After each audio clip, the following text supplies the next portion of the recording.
تكبرنا بمسجانا خمزي إلنا خنصلي أب سمايات تنبر أبونا اسمك يقدس منقص خاتمسا فقد كاخمتا أب سمايكم دما أم مدري يخلنا علتين جيرانا لهم هبنا نحنا نزبدلنا بدلهم كم زحدقنا لهم أبسانا بدلنا نحدقلنا كاب كفاد احنا ناد أنبرنا فتنا يتأتونا منقسن وأجزتنا مريم بني قدوس جبريل ملاك سلامتا سلام لك الله بحلنا خدنجلي خي بسقاه وندنجلي خي عدك زي أبي هرقويتا سراويت سلام بلك الله نسخي كاب عن استفلخ برختي غفر كرسخون بروخي أم لتسقع زي أبي هر مساخي وفسهتي داس بارك حتياتنا سريرنا نبتفت ودخ يسوس كريستوس صليخم انتانا محرت من لنا أمين نقباري سنيات محارن أملاها بون ويتانا أملاخنا مدحنا يسوس كريستوس ساتيرنا ردينا عقبنا تقبلنا رهرهنا ندقفنا اكساب زسعزيا ونفتحنا يمنا مسكنا لنا حجو النعوبة ذاك قدس علة زيان أب كل زمن هوتنا نعوب فرح فصم سلام كعقبنا نخل زمن له زي أبي هر أملخنا نلمنه وقويتانا زي أبي هر كله تملخ أبون قويتانا أملخنا مدحنا إيسوس كريستوس لعلو كل كنتات من تغلو كنتاتنا وش تغلو كنتاتنا مسكنا كالنا سلستر كانان زردا كانان زعقوب كانان نابهاون سلستقبل كانان سلزرهره كانان دقف كانان سابزا سعزياون سلزبصح كانان نمسكنا كالنا ومفكار سب كابت سنيات كان حتى تن لمننا لنا أبزا قدس علة زيان أب كل زمن هوتنا نعخاب فرح فصم سلامكم في الصباح بنا كل قناعة كل فتنة كل قبر سيطان مخروح فأسبات حبون جهدن زخنا من لعل سلان أو قويتا خابي أرحق كاب كل هزب خان كاب زوريا زلزل لنا يوبوتاون أرحق كل سنيات زد لنا قرن عدلنا مخنياتون الصحيحات من ننكربيتم كل حالة سلان كرق ستان ذهب كنا كاب كل خفاء احنا نام بالهنا نبرنا فتنا يتأتونا بتحد ودخا ويتانا أملاخنا مدحنا يسوس كريستوس من تفقر سبيل بزقبر وصقان محرة مساخة معرم زخون وهاب هوت منفس قدسن كبرن قرمان وداسين أملخون له من كل ساعة زل ألم نعخا يخون آمين ناين السحا مزمور حمسان حدرن وأملاك كم سالخا محرن كم تعبير رها أبا ساي دمسس كاب أبا ساي تربيك حتصبني كاب حطياتي وناتلني أنا أبا ساي فلت اللخمو حطياتي كل جزيب كلمة إيو بزربا خاص عد فرد خان صون كاتركب سأنا نأخذ راي بدلكو أبكر ميخا أكي قولكو نهو أبا ساي تولدكو نيك أبا حطيات أنستتني نهو أنا حق عويش تغطر ديو أبحبو أنت ومهرني أنت غصار سمع زاطريني كبرتك صعود صبني تنزغت كتكاين أصنت حقوسات بهتان حقوسنا اسمعني كتكا حبحاتياتي كله نبزل لعب سايون دمسسو وأملاخ طوري لب فتر اللي صنع منفس كاويش تحدث كابقت كاي دربيني كلش منفس كاونا يتقدفني حقوس مدحان كامل سلي بفقاد أنيا منفس وندقفني مقد خان مفرس ومرم إيه حتى أنا بخاخم اللس إيام وأملاخ مدحاني كاودا دمان ناقفني لسانين صدق حالي كتبلو الإياه ويتاي أفاي مسكانا خنا قرصانا فريكفت مسوعة بها بلكاني تزي كونس مغرب كل كانري مسوعة مراداي تبغوني خمو مسوعة أملاخ سور منفسيو وأملاخ نسبرن كت نبايتو نقوني خا نتيام تسقى خاصة ناي قبر الله مكاتيات يرسالم ندق شعب موساد صدقي بزحر مسوعتي بملو مسوعة بحك بلك أيو شو عم مسوي خا أرحو غقره لك أيوم هاللي لويا صلاة كزيادك أس نكرستان نقسين أملاخين مسكانا قربلو حتياتيك حد قال لك إلمنا آمين. أبونا بملأك السلام أو خلكم مزمور داويد ما برميتن سالاسان كتصلي لنا أبونا أبا قموس مزمور داويد ما برميتن سالاسان حدن أبي مرقيتا مزمور داويد ما برميتن سالاسان كتن أنا مزمور داويد ما برميتن سالاسان سلستن ماما بري مزمور داويد ما برميتن سالاسان أربعتن حاونا دكتور صقاب مزمور داويد ما برميتن سالاسان شوعتن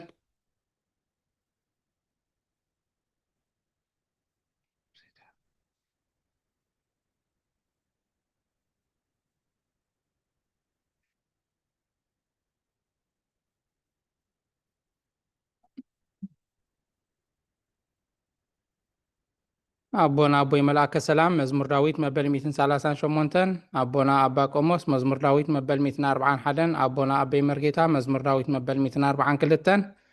أنا مزمور داويد مبل 240 شدشان كتصليه ማማ ብረይ መዝሙር ዳዊት መበል 147 ሓውና ዶክተር ጽጋብ መዝሙር ዳዊት መበል 148 ዓዊልካ ክትጽልየልና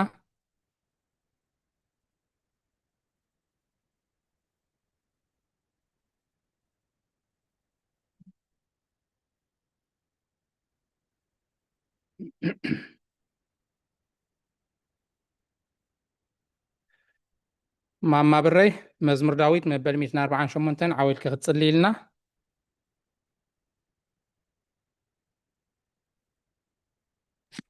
እሺ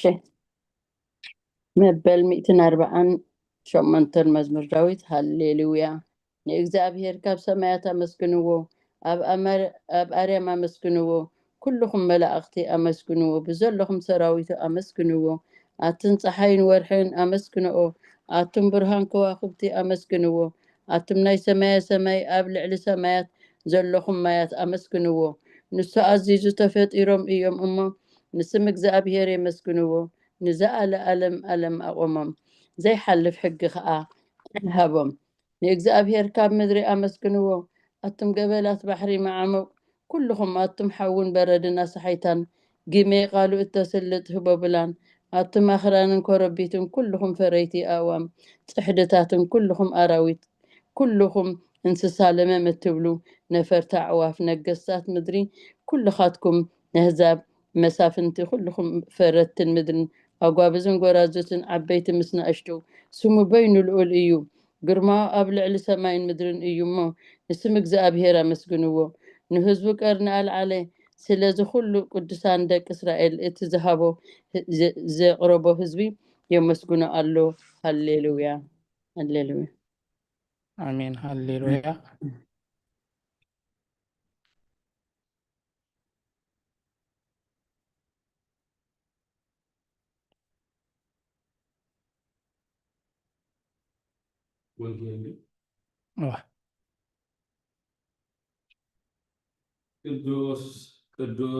ቅዱስ ወንጌል መምህርና ሉቃስ ካብ ዘጸሓፎ በረኸት ጸሎቱ ምስ ኩልና ህዝበ ክርስቲያን ይኹን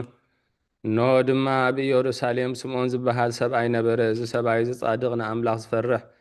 ምጽንናዕ እስራኤል እውን ዝጽበ ነበረ መንፈስ ቅዱስ ድማ ነበሮ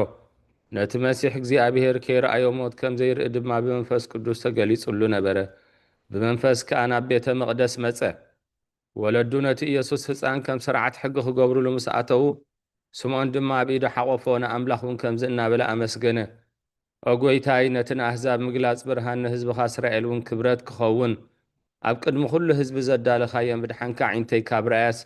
ሕጂ ከምቲ ዘረባኻ ንባርያኻ ብሰላም ተፋንዎ ኢኻ በለ ምስጋና ንእግዚአብሔር ኣምላኽ ይኹን ኦ ክርስቶስ ኣምላኽና ምሴር ኣቦኻን መንፈስ ቅዱስን ሎምን ኩሉ ሰዓን ዘለኣለም ዓለም ንሰግደልካ ኣለና ኣሜን አሜን ማማረ ዘነት ካብ ክፍልታት ጸሎት እነሆ ኣብ ቅድሚት ቁኑዕ ፈራዲ ክኸውን ተዳልየ ኣለኹ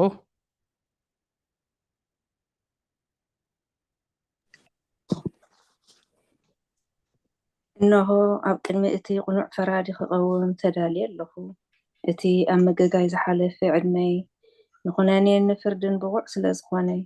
ብብዝሒ ሓጢኣተይ ርዕድን ቀጥቅጥን ኣለኹ ግን ከ ነፍሰይ ገና ኣብ መሬት ትነብሪ ካብ ሃለኽስ ተነስሒ ምክንያቱ መሬት ኣብ መቃብር ኣይውድሶን እዩ ኣብ ሞት ከዓ ዝዝክሮ የልቦን ኣብ ገሃነም እውን ዘመስግኖ የልቦን እሞ ካብ ድቃስ ትህኪ ተንሲእኪ ናብ መድሕንኪ ብንስሓ ኦ ኣምላኸ መሓረኒ ኣድሕነንን እናበልኪ ተማሕፀኒ ስብሃት ለኣብ ወወልድ መንፈስ ቅዱስ ኣሜን አሜን ማማ ብረይ መዋል ሰብ ዘይውዳእ እሺ ሕራይ መዋዕል ሰብ ዘይውዳእ እዚ ዓለም እዚ ከዓ ንዘለዓለም ዝነብር እንተዝኸውንሲ ነፍሰይ ንጡህ ዝኾነ ምክንያት መሃለወክ ነይሩ ግን ከ እቲ ፅዩፍ ዝኾነ ተግባርክን እቲ ሕማቕ እከይን ኣብ ቅድሚ እቲ ሓቀኛ ምስ ዝብላዕ ኣብ ዓራት ሓጢኣት ተፀጢሕኺ ኣቲ ሰለልተኛ ከዳዕ ስጋ ከለኺ እንታይ እዩ እቲ ትህብዮ መልሲ ኦ ክርስቶስ ኣምላኸይ በቲ ኣዝዩ ዘፍርሕን ዘርዕድን እስንብድ ነቲ ዘለኣለማዊ ፍርድኻ እንብርከኽ በቲ መለኮታዊ ነፀብራቕ ብርሃንካ እንቀጥቅጥ ኣለኹ ኣነ ሕሱም ድኑስ ኣብ ዓራተይ ደቂሰ ዘለኹ ኣብ ሂወተይ እውን زي قدس خنكو نايت تقبل قرص أبنت موساد أفلبي وقعه وأملاخ أنا قبلني أي وما يقرب للي إبل الله آمين إذني وزلفن ولا ألم ألم آمين آمين ونتت دنجل نابار يا أخي تقول تفصل الرديت كزرقحي نتي عبحلنا كم معبل زقمات الكفا حسابات كبير حقيقة نتا حممت نفسي بخنتنت أزي حالوات في والمو نابصلة من نقق حنا بقسيا مخنياتو نسقيق عليت محرت تلمن على يتعدن يخي عد من شهوة نقسين عملاخين قويتا إيس كريستوس تسفاي يخي أبي مرقيتا أو قويتا بزالي تزي أنا عمو بزي حاتيات كان حد الحلونا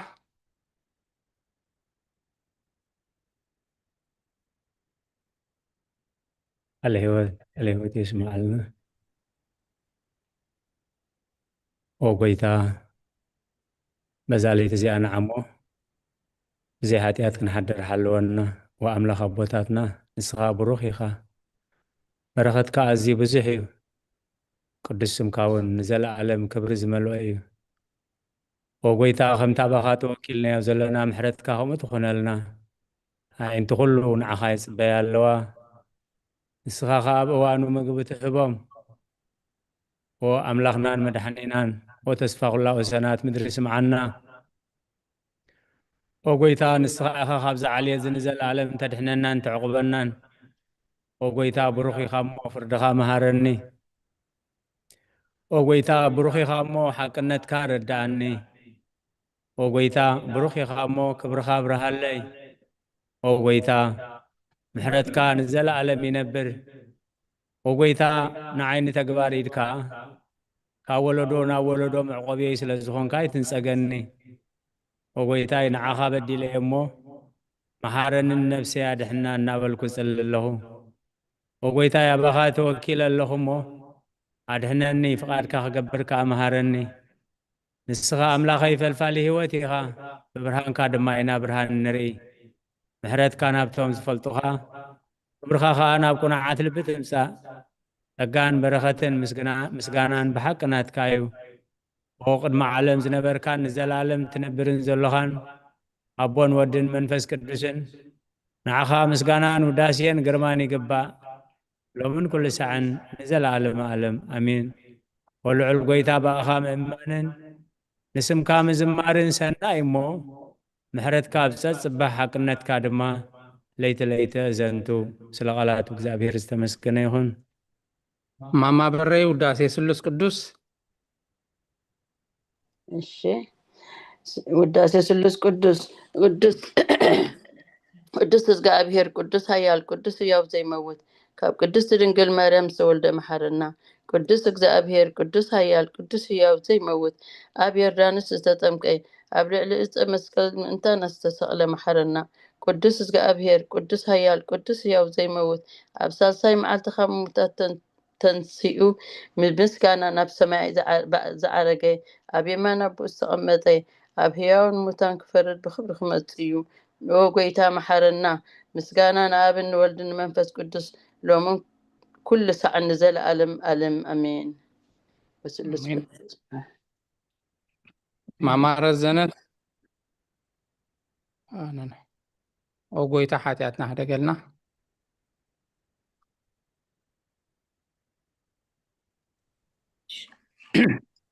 ጎይታ ሓጢኣትና ሕደገልና ጎይታ በደልና ማማ ረዘነት ድሕሪታ ድሕሪ ኣደላ ክትብል እያ እዚኣ ናይ ቦታትና وسلس قدوس محرنا وسلس قدوس محرنا وسلس قدوس محرنا وقويتا بدلنا يتصبصبلنا وقويتا أبسانا يقرب بدلنا وقويتا نحمات خبص حيمو من تتقدسهم كالكا فوسهم وقويتا نتم زمت بوتاتنا نديتاتنا أحواتنا نحتنا كأنفس معرف وخاب حاتيان نتسخون كاقويتا محرنا وخاب حاتيان نتسخون كاقويتا ردعنا لما أنا ناخا أتقبلنا كبرن مسجانان فوتس معارجن قدسنا نعخاي قبا أمين أقويتا محرنا أقويتا بارخنا أقويتا بقعات قرنا مسجانا خمزيلنا خنصلب سمايات تنبر أبونا سمكاي قدس منقص فاتمسا فعرك حمتا بسماي كومد ما مدريخون نعلت مقبلنا لهم حبلنا أنا نزود دولنا بدلهم كم تحدقنا لهم بدلنا نفسنا ندقلنا كم كفاد احنا ننبرا فتنا يتأتونا መንግስትን ኃይልን ክብርን ንዘለዓለም ናትካ ኢማ ኣሜን ኦዝቴ ማርያም ብናይ ቅዱስ ገብርኤል መልአክ ሰላምታ ሰላም ለክለኹ ብሕልና ከድንግል ኢኺ ብስጋኹን ድንግል ኢኺ ኣደይ እግዚኣብሔር ፀባኦት ጎይታ ሰራዊት ሰላም ለክለኹ ንስኺ ካዋንስ ብርኽቲ ኢኺ ፍረ ከርስኹም ብርኽዩ ኦ ምልተ ፀጋ እግዚኣብሔር ምሳኺ እዩ ኦ ፍስቲ ደስ በልኪ ሓጢኣትና ክሰርየልና ነፍቲ ወድኺ ኢየሱስ ክርስቶስ ምእንታና ምሕረት ለምንልና ኣሜን አሜን። ማማረ ዘነት ምስጋና ንቅድስት ድንግል ማርያም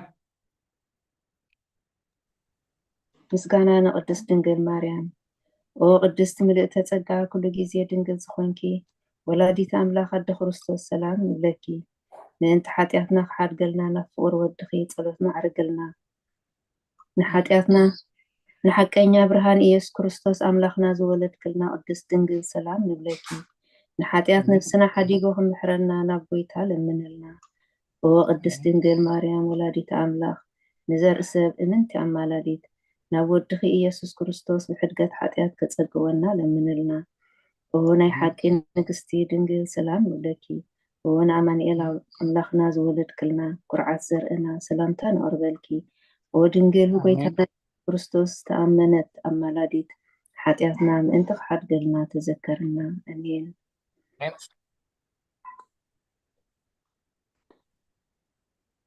ኦ ኣደ ሓቀኛ ብርሃን ነኽብረኪ ኦ ቅድስት ድንግል ወላዲት ኣምላኽ መድሕን ዓለም ስለ ዝወለድክልናን መጺኢኻ ነፍስና ስለ ዘርሓንናን ነመስግነኪ ኦ ጎይታናን ንጉስናን መድሓንናን ኢየሱስ ክርስቶስ ክብሪ ንዓኻ ይኹን ንስኻ ንሃዋርያት ሞገሶም ንሰማዕታት ኣኽሊሎም ንጻድቃን ዕልልታኦም ንቤተ ክርስቲያን ጽንዓት ንሓጥኣን ሕድገት ብሓደ ዝመለኮት ስሉስ ቅዱስ ነበስር ንሰግደሉን ነኽብሮን ኦ ጎይታ መሓረና ኦ ጎይታ መሓረና ኦ ጎይታ ባርከና ኣሜን ኣበይ መርጌታ ናይ ሃይማኖት ጸሎት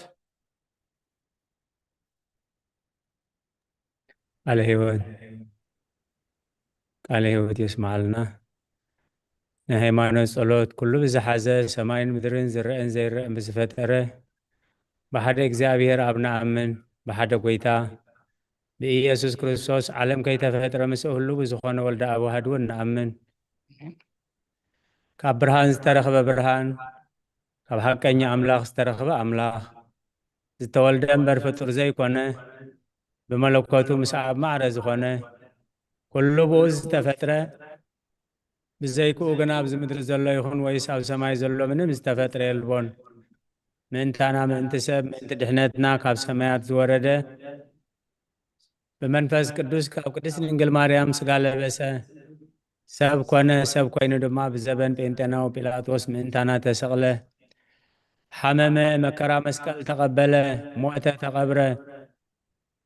ኣብ ቅዱሳት መጻሕፍቲ ከም ዝተጻሕፈ ኣብ መበል ሳልሳይ መዓልቲ ካብ ሙታት ተፈልዩ ተንስአ ብኽብሪ ናብ ሰማያት ዓረገ ኣብ የማን ኣቦኡ ተቐመጠ ከም ብሓድሽ ንህያዋንን ንሙታንን ክፈርድ ብኽብሪ ክመጽኡ ንመንግስቱ እውን መወዳእታ የብሉን ጎይታን መሕወይን ብዝኾነ ካብ ኣብ ዝሰረጸ መንፈስ ቅዱስ እውን ንኣምን ምስ ኣብን ወልድን ንሰግደሉን ነመስግኖን ብነቢያት ዝተዛረበ እዩ ልዕሊ ኩሉ ንሐዋርያት ጉባኤ ብዝኾነት ብሓንቲ ቅድስት ቤተ ክርስቲያን ንኣምን ንሕድገት ሓጢኣት ብሓንቲ ጥምቀት ንኣምን ንንሳይ ሙታንን ንዘለዓለመ ዓለም ዝመጽእ ህይወት ተስፋ ንገብር ኣሜን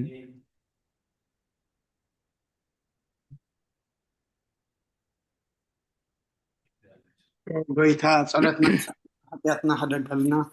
ክሪያላይሶን ክሪያላይሶን ክሪያላይሶን ችራላይሶን ችራላይሶን ችራላይሶን ላይሶን ክሪያላይሶን ክሪያላይሶን ችራላይሶን ችራላይሶን ችራላይሶን ላይሶን ክሪያላይሶን ክሪያላይሶን ችራላይሶን ችራላይሶን ችራላይሶን ላይሶን ክሪያላይሶን ክሪያላይሶን ችራላይሶን ችራላይሶን ችራላይሶን ሶን ክሪያላይሶን ክሪያላይሶን ችራላይሶን ችራላይሶን ችራላይሶን ሶን ክሪያላይሶን ክሪያላይሶን ችራላይሶን ችራላይሶን ችራላይሶን ላይሶን ክሪያላይሶን ክሪያላይሶን ችራላይሶን ችራላይሶን ችራላይሶን ሶን ክሪያላይሶን ክሪያላይሶን ችራላይሶን ችራላይሶን ችራላይሶን ላይሶን ክሪያላይሶን ክሪያላይሶን ችራላይሶን ችራላይሶን ችራላይሶን ላይሶን ክሪያላይሶን ክሪያላይሶን ችራላይሶን ችራላይሶን ችራላይሶን ላይሶን ክሪያላይሶን ክሪያላይሶን Chiralaison, chiralaison, chiralaison. Son, Krialaison, Krialaison. Chiralaison, chiralaison, chiralaison. Laison, Krialaison, Krialaison. Chiralaison, chiralaison, chiralaison. Son, Krialaison. Chiralaison, chiralaison. Mama mulu ቅዱስ Yeah, go ahead. Go ahead. ተኸይደ ተኾንከ ማማ ሙሉ ቅዱስ ክጽልይ ኢልና أرأيش كما يوعلكم كما لكم كلكم ቅዱስ ቅዱስ ቅዱስ እግዚአብሔር ጌታ ሰራዊት ሰማይን ምድርን ብኽብርኻን ብልግሳን ሙልአት እየን ኦ ንኹሉ ተምልኽ እግዚአብሔር ኣቦ መሓረና ኦ ጌታ ሰራዊት ኣምላኽ ሓይልታት ምሳናኹን ምክንያቱ ኣብ ግዜ ሽግርና ጭንቀትናን ብዘይካኻ ረዳእ የብልናን ኦ ኣምላኽ ኣባና ሕደር ንበደልና የቕሬታን ምሕረትን ግበረልና እቲ ብድሌትናን ብዘይድሌትናን ዝገበርናዮ እቲ ብፍላጥን ብዘይፍላጥን ዝሰራሕናዮ ስውርን ክሁድን ዝኾነ ሓጢኣትና እንትቲ ኣብ ልዕልና ዝስመ ቅዱስ ስምካ ኢልካ ኦ ጎይታ የቕረበለልና ኦ ጎይታ ከም ምሕረታ ዳ እምበር ከም ተግባርና ይኹን ኦ ጎይታ ብቑዓት ግበረልና ብምስጋና ከምዚ ኢልና ክንፅሊ በከመ ምሕረትከ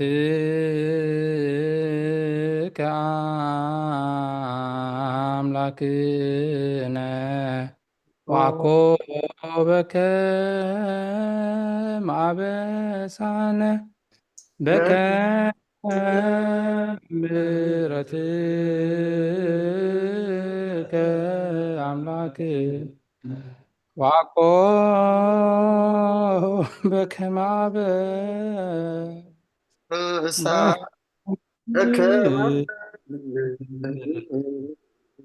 ምሕረትከ አምላክነ ወአኮበከ ማዕበሳነ ኦ ጎይታ ብቑዓት ግበረና ምስጋና ከምዚ ኢልና ክንፅልብ ሰማያት ትነብር ኣቦና ስምካ ይቀደስ መንግስትካ ትምፃእ ፍቃድካ እንታ ኣብ ሰማይ ከምኡ ድማ ምድሪ ይኹን ንዕለት መግብና ለማና ንሕናን ዝበደሉና ከም ዝሓደግናሎም በደልና ንኣውሰና እንደገና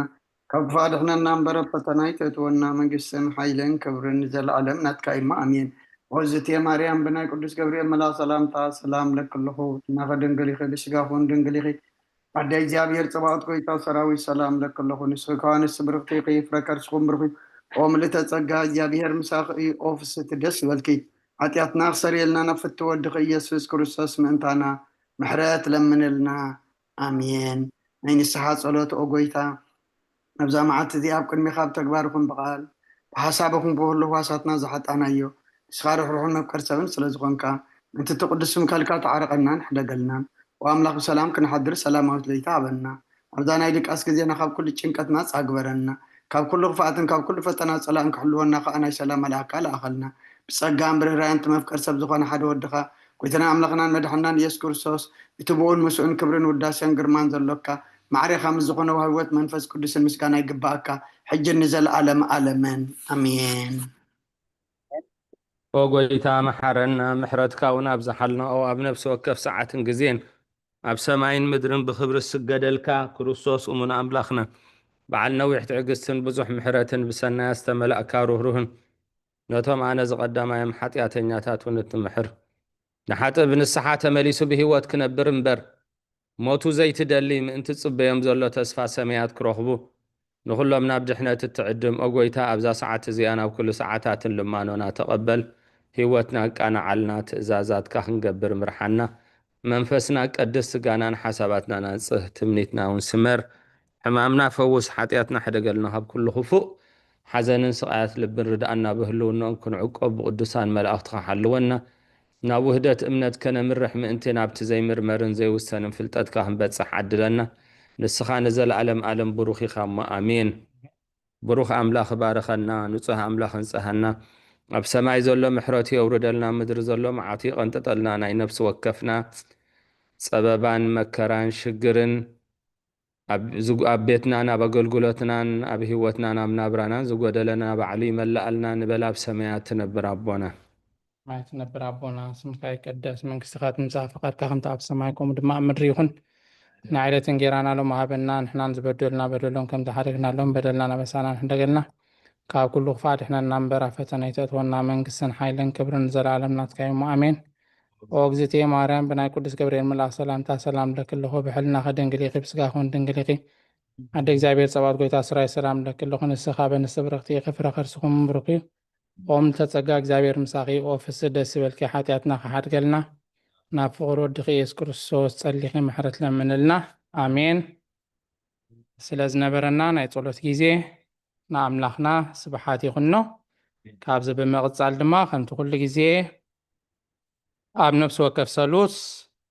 ناي مشد حرقتري كاب ساعة شد الشخص آب ساعة شمونته ان ننببو وي ان نمهارو ان نستنتنو ان حاتولو حاتيت نعمل سئن رخبولو تمرتي هايمانوت عبو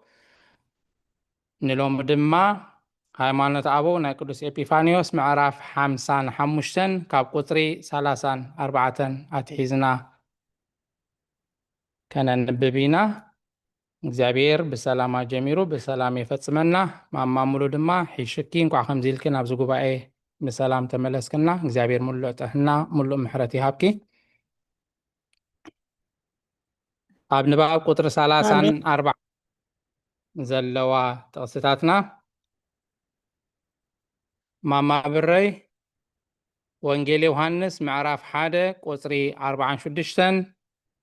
ማማ ረዘነት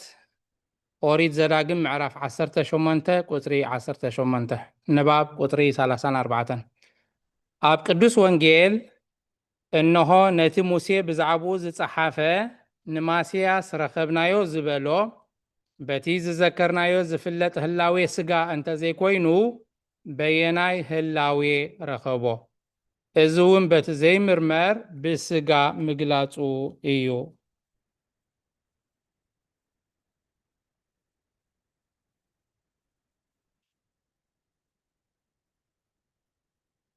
ማማ ብረይ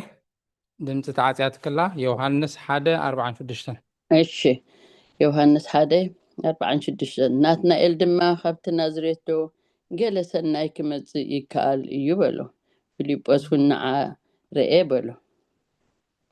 ተመስለኒ እዋ ኦሪት ዘዳግም ምዕራፍ 18 ቁፅሪ 18 ከማኻ ዝበለ ነቢይ ካብ ማእከል ኣሕዋቶም ከተንስኣሎም እየ ቃለይካ ኣብ ኣፉ ከነብር እየ ንሱ ድማ ንዝኣዘዝክዎ ኩሉ ክነግሮም እዩ ኣሌዎ ተስማዕልና ኣብ ቁጥሪ 35 ዘለዋ ንባባትና ማማሙሉ ትንቢት ኢሳይያስ ምዕራፍ 50 ቁጥሪ 6 ማማ ህይወት ሓድጉ ኢዮብ 30:10 ማማ ብረይ ወንጌል ዮሃንስ ምዕራፍ 11:35 ማማ ረዘነት ማርቆስ 16:65 ንባብ ቁጥሪ 35 ምእንቲ እዚ ዓሳክር ኣይሁድ ሓዝዎ ተባህለ ዝባኑ ንመግረፍ ተሃበ መልትሑ እውን ንፅፍዓት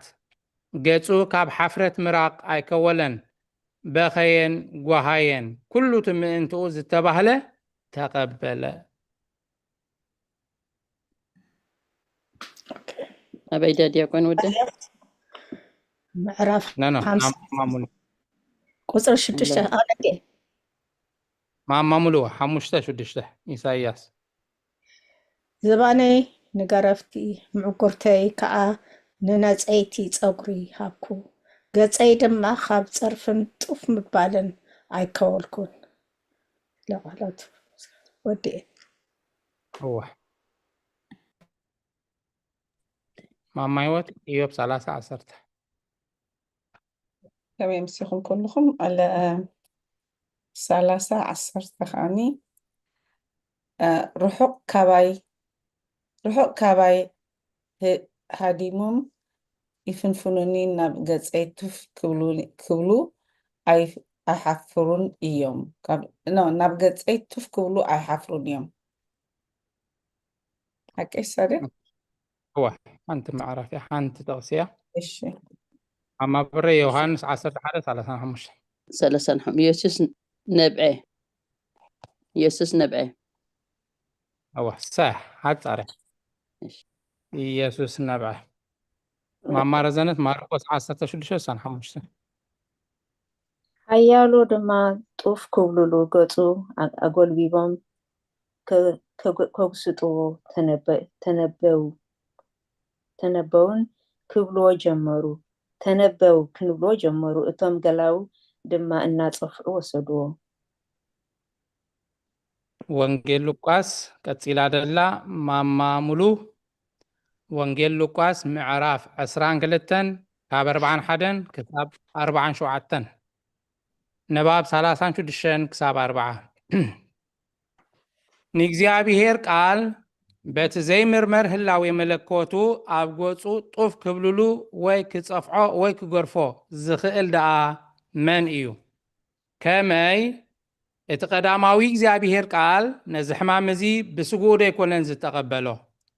ብመለኮት ግና ኣይሓምምን እዩ። ነዚ ግና ካብ ስጉኡ ከይተፈልየ ነቲ መከራ ብፍቓዱ ከምናቱ ቆፀሮ። ከምቲ ኣብ ክዳን ሰብ ዝተዓለሰ ደም ኣብ ሰብነት እቲ ዝተኸደኖ ሰብ ዘይኮነ ደም ጎይታና ከዓ ከምኡ ብስጋ መከራ ተቐበለ፣ ብመለኮቱ ግና መከራ የብሉን። ከምቲ ኣብ ክዳን ሰብ ዝተዓለሰ ደም ኣብ ሰብነት እቲ ዝተኸደኖ ሰብ ዘይኮነ ደም ጎይታና ከዓ ከምኡ ብስጋ መከራ ተቐበለ፣ ብመለኮቱ ግና መከራ የብሉን። እንታይ ደኣ ነቲ ሕማም ከምናቱ ቆፀሮ፣ ከመይ ብኣምላኻዊ ስግኡ ተቐበሎ። መለኮት ምስ ስጋ ተዋህደ፣ እቲ ምስ ስጋኡ ዝተዋህደ መለኮት ድማ መድሓኒ ይኾነና። ከም ብሓድሽ ኣነ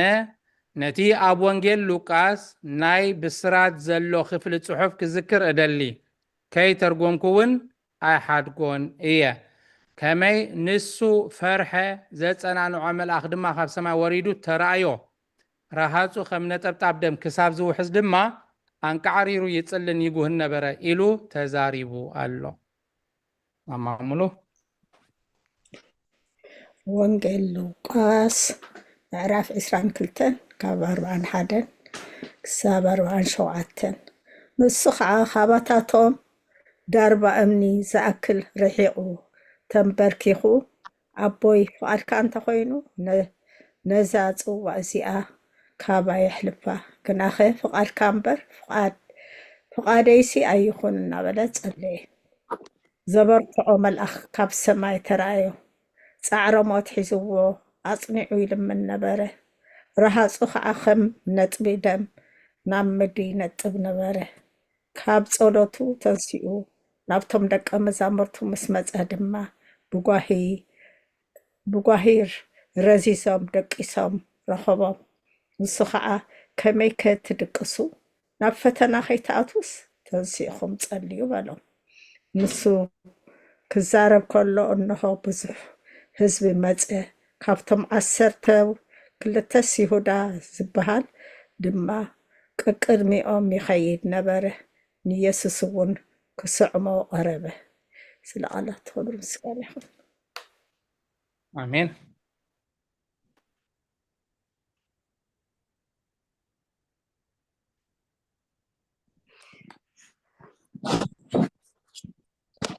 ቀጥሉ ኣብ ቁጥሪ 44 ዘለዋ ንባባትና ማማ ህይወት ትንቢት ኢሳይያስ ምዕራፍ 45 ቁጥሪ 13፣ ማማ ብረይ መልእክቲ ጳውሎስ ናብ ሰብ ፊልጵስዩስ ምዕራፍ 2 ካብ 9 ክሳብ 11፣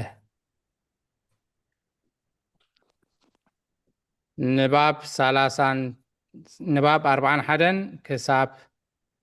44። እዚ ነገር እዚ ኣዝዩ ዓሚቕ እሞ ኣብ ክንዲ ረብሓ ትምህርቲ ሓጢኣት ከይኮኖም ትርጓሚኡ ንዘይፈልጡ ክነግርዎም ኣይግባእን እዩ። ነዚ ነገር እዚ መዚንካ ካብ ምዝራብ ዝሓይሽ ምንም ነገር የልቦን። እምበኣርከስ ንሱ ከም ዝፈርሐ ክዛረብ ከሎ ጎይታ ዝለበሶ ህላዌ ሰብ ይገልጽ ኣሎ። ንሱ ብሓቂ ሰብ ከም ዝኾነ ድማ በዚ ሓጢኣት ዘይብሉ ጎይታ ዝለበሶ ግብሪ ስጋ ገለጸ። ሰብ ብምዃኑ ደኣ ፈርሐ እምበር ንመለኮትሲ ፍርሓት የብሉን። ረሃፁ ከም ነጠብጣብ ደም ክሳብ ዝውሕዝ ክሳብ ዝኸውን በለ። ምልክት ደም ከዓ ናይ ስጋ እዩ። ዘጸናንዖ መልአኽ እግዚኣብሔር ካብ ሰማይ ወረደ ድማ በለ። ንሱ ብህላዌ ሓይሊ መልአኽ ዝደሊ ኣይኮነን ብህላዌኡ ሓይሊ መልአኽ ዝደሊ ኣይኮነን ከመይ ንኹሉ መላእኽቲ ዝፈጠረ ባዕሉ እዩ። ኣብ ሰማያት ዘለውን ኣብ ምድሪ ዘለውን ኣብ መዓሙቕ ትሕቲ ምድሪ ዘሎን ኩሉ ብርኪ ንዕኡ እዩ ዝሰግድ። ኢሳያስ 45 ኢሳያስ 45 ምዕራፍ 23 ከዓ ቃል ጽድቂ ካብ ኣፈይ ወፂኡ እዩ እሞ ኣይክምለስን እዩ። ኩሉ ብርኪ ክሰግደለይ ኩሉ ልሳን ከዓ በዓይ ክምሕል እዩ ኢለ ብርእሰይ መሓልኩ። ኣሜን። ማማ ብረይ ፊልጵስዩስ ፊልጵስ 2:9-11 ስለዚ ከዓ ኣብ ሰማያትን ኣብ ምድርን ኣብ ትሕቲ ምድርን ዘሎ ኩሉ ብርኪ ብስም ኢየሱስ ምእንቲ ክንብርከኽ ልሳን ዘበለውን ንክብሪ እግዚኣብሔር ኣቦ ኢሉ ኢየሱስ ክርስቶስ ጎይታ ምዃኑ ክእመን እዩ። ኣምላኽ ናብ ልዕሊ ኩሉ ልዕል ዘበሎ ካብ ኩሉ ስም ልዕል ዝበለ ስም እውን ዝሃቦ።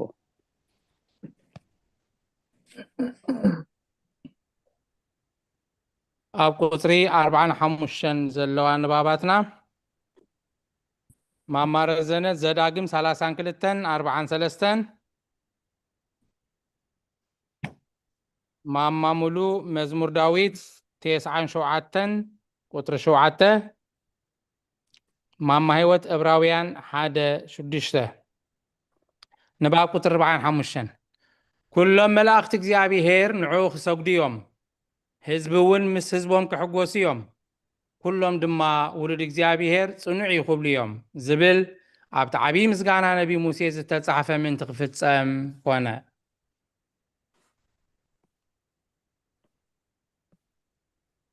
ዘዳግም 32:43 ንደም ባሮቱ ተበቂሉ ንመጻርርቱ ሕነ ክፈዲ ንምድሩ ንህዝቡ ክዕረቕ እዩ እሞ ኣብቶም ህዝብታት ምስ ህዝቡ ተሓጎሱ። መዝሙር 96 ቁጥሪ 7 ኣቶም ዓሌታት ኣሕዛብ ንእግዚኣብሔር ሃቡ ክብርን ሓይልን ንእግዚኣብሔር ሃብዎ። ኣሜን።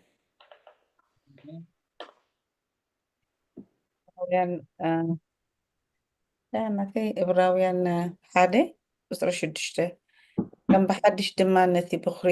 ናብ ዓለም ከእትዎ ከሎ ኩላቶም መላእኽቲ ኣምላኽ ይሰግድሉ ይብል።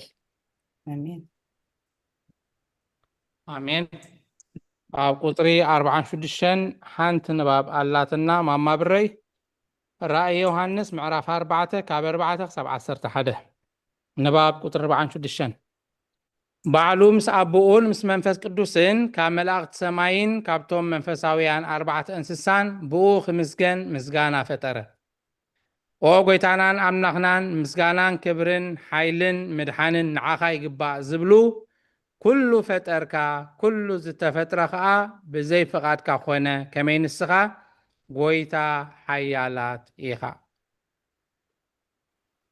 ራእይ 4 ካብ 4-11 እሺ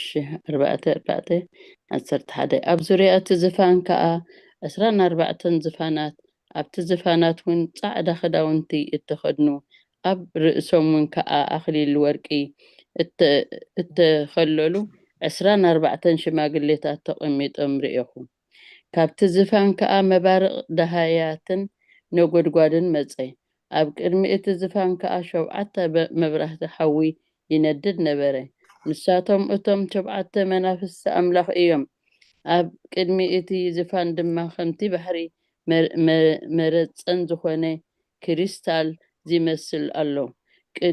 ብቅድሚኣቶም እውን ብድሕሪኦም እውን ኣዒንቲ ዝመልኦም 4 እንስሳውን ኣብ ማእከል እቲ ዝፋን ኣብቲ ዙርያ እቲ ዝፋኑን ኣሎ እቲ ቀዳማይ እንስሳ ከዓ አንበሳ ይመስል እቲ ካልኣይ እንስሳ ድማ ብዕራይ ይመስል እቲ ሳልሳይ እንስሳ ከዓ ከም ገጽ ሰብ ዝመስል ገጽ ኣለዎ እቲ ራብዓይ እንስሳ ዝነፍር ንስሪ እዩ ዝመስል እቶም ኣርባዕተ እንስሳ ድማ ነፍሲ ወከፎም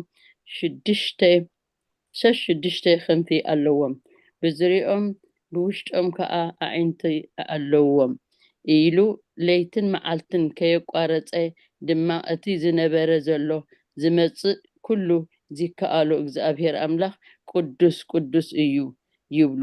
እቶም እንስሳ ነቲ ኣብ ዝፋን እተቐመጦም ንዘለዓለም ዓለም ህያው ኮይኑ ዝነብር ክብርን ስብሓትን ምስጋናን ክህቦም ከሎ እቶም ብ24 ሽማግሌታት ኣብ ቅድሚ እቲ ኣብ ዝፋን ተቐሚጡ ዘሎ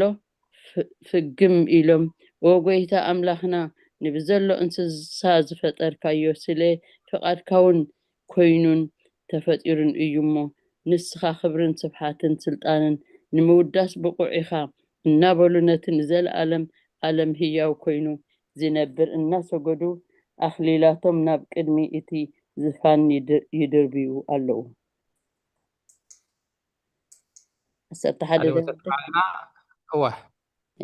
ኣብ ቁጥሪ 47 ዘላ ንባብና ማማረ ዘነት መዝሙር ዳዊት መበል 107 ካብ ቁጥሪ 15 ክሳብ 20 ንባብ ቁጥሪ 47 ንደቀ መዛምርቱ መልአኽ ንጎይታኡ ክሰግድ ተራእዮም እቲ መልአኽ ግና ጎይታ ንሰብ ምፍቃሩን ትሕትናኡን ሰብ ዝኾነሉ ዕለትን ዝገበሮ ስርዓትን ኣይፈለጠን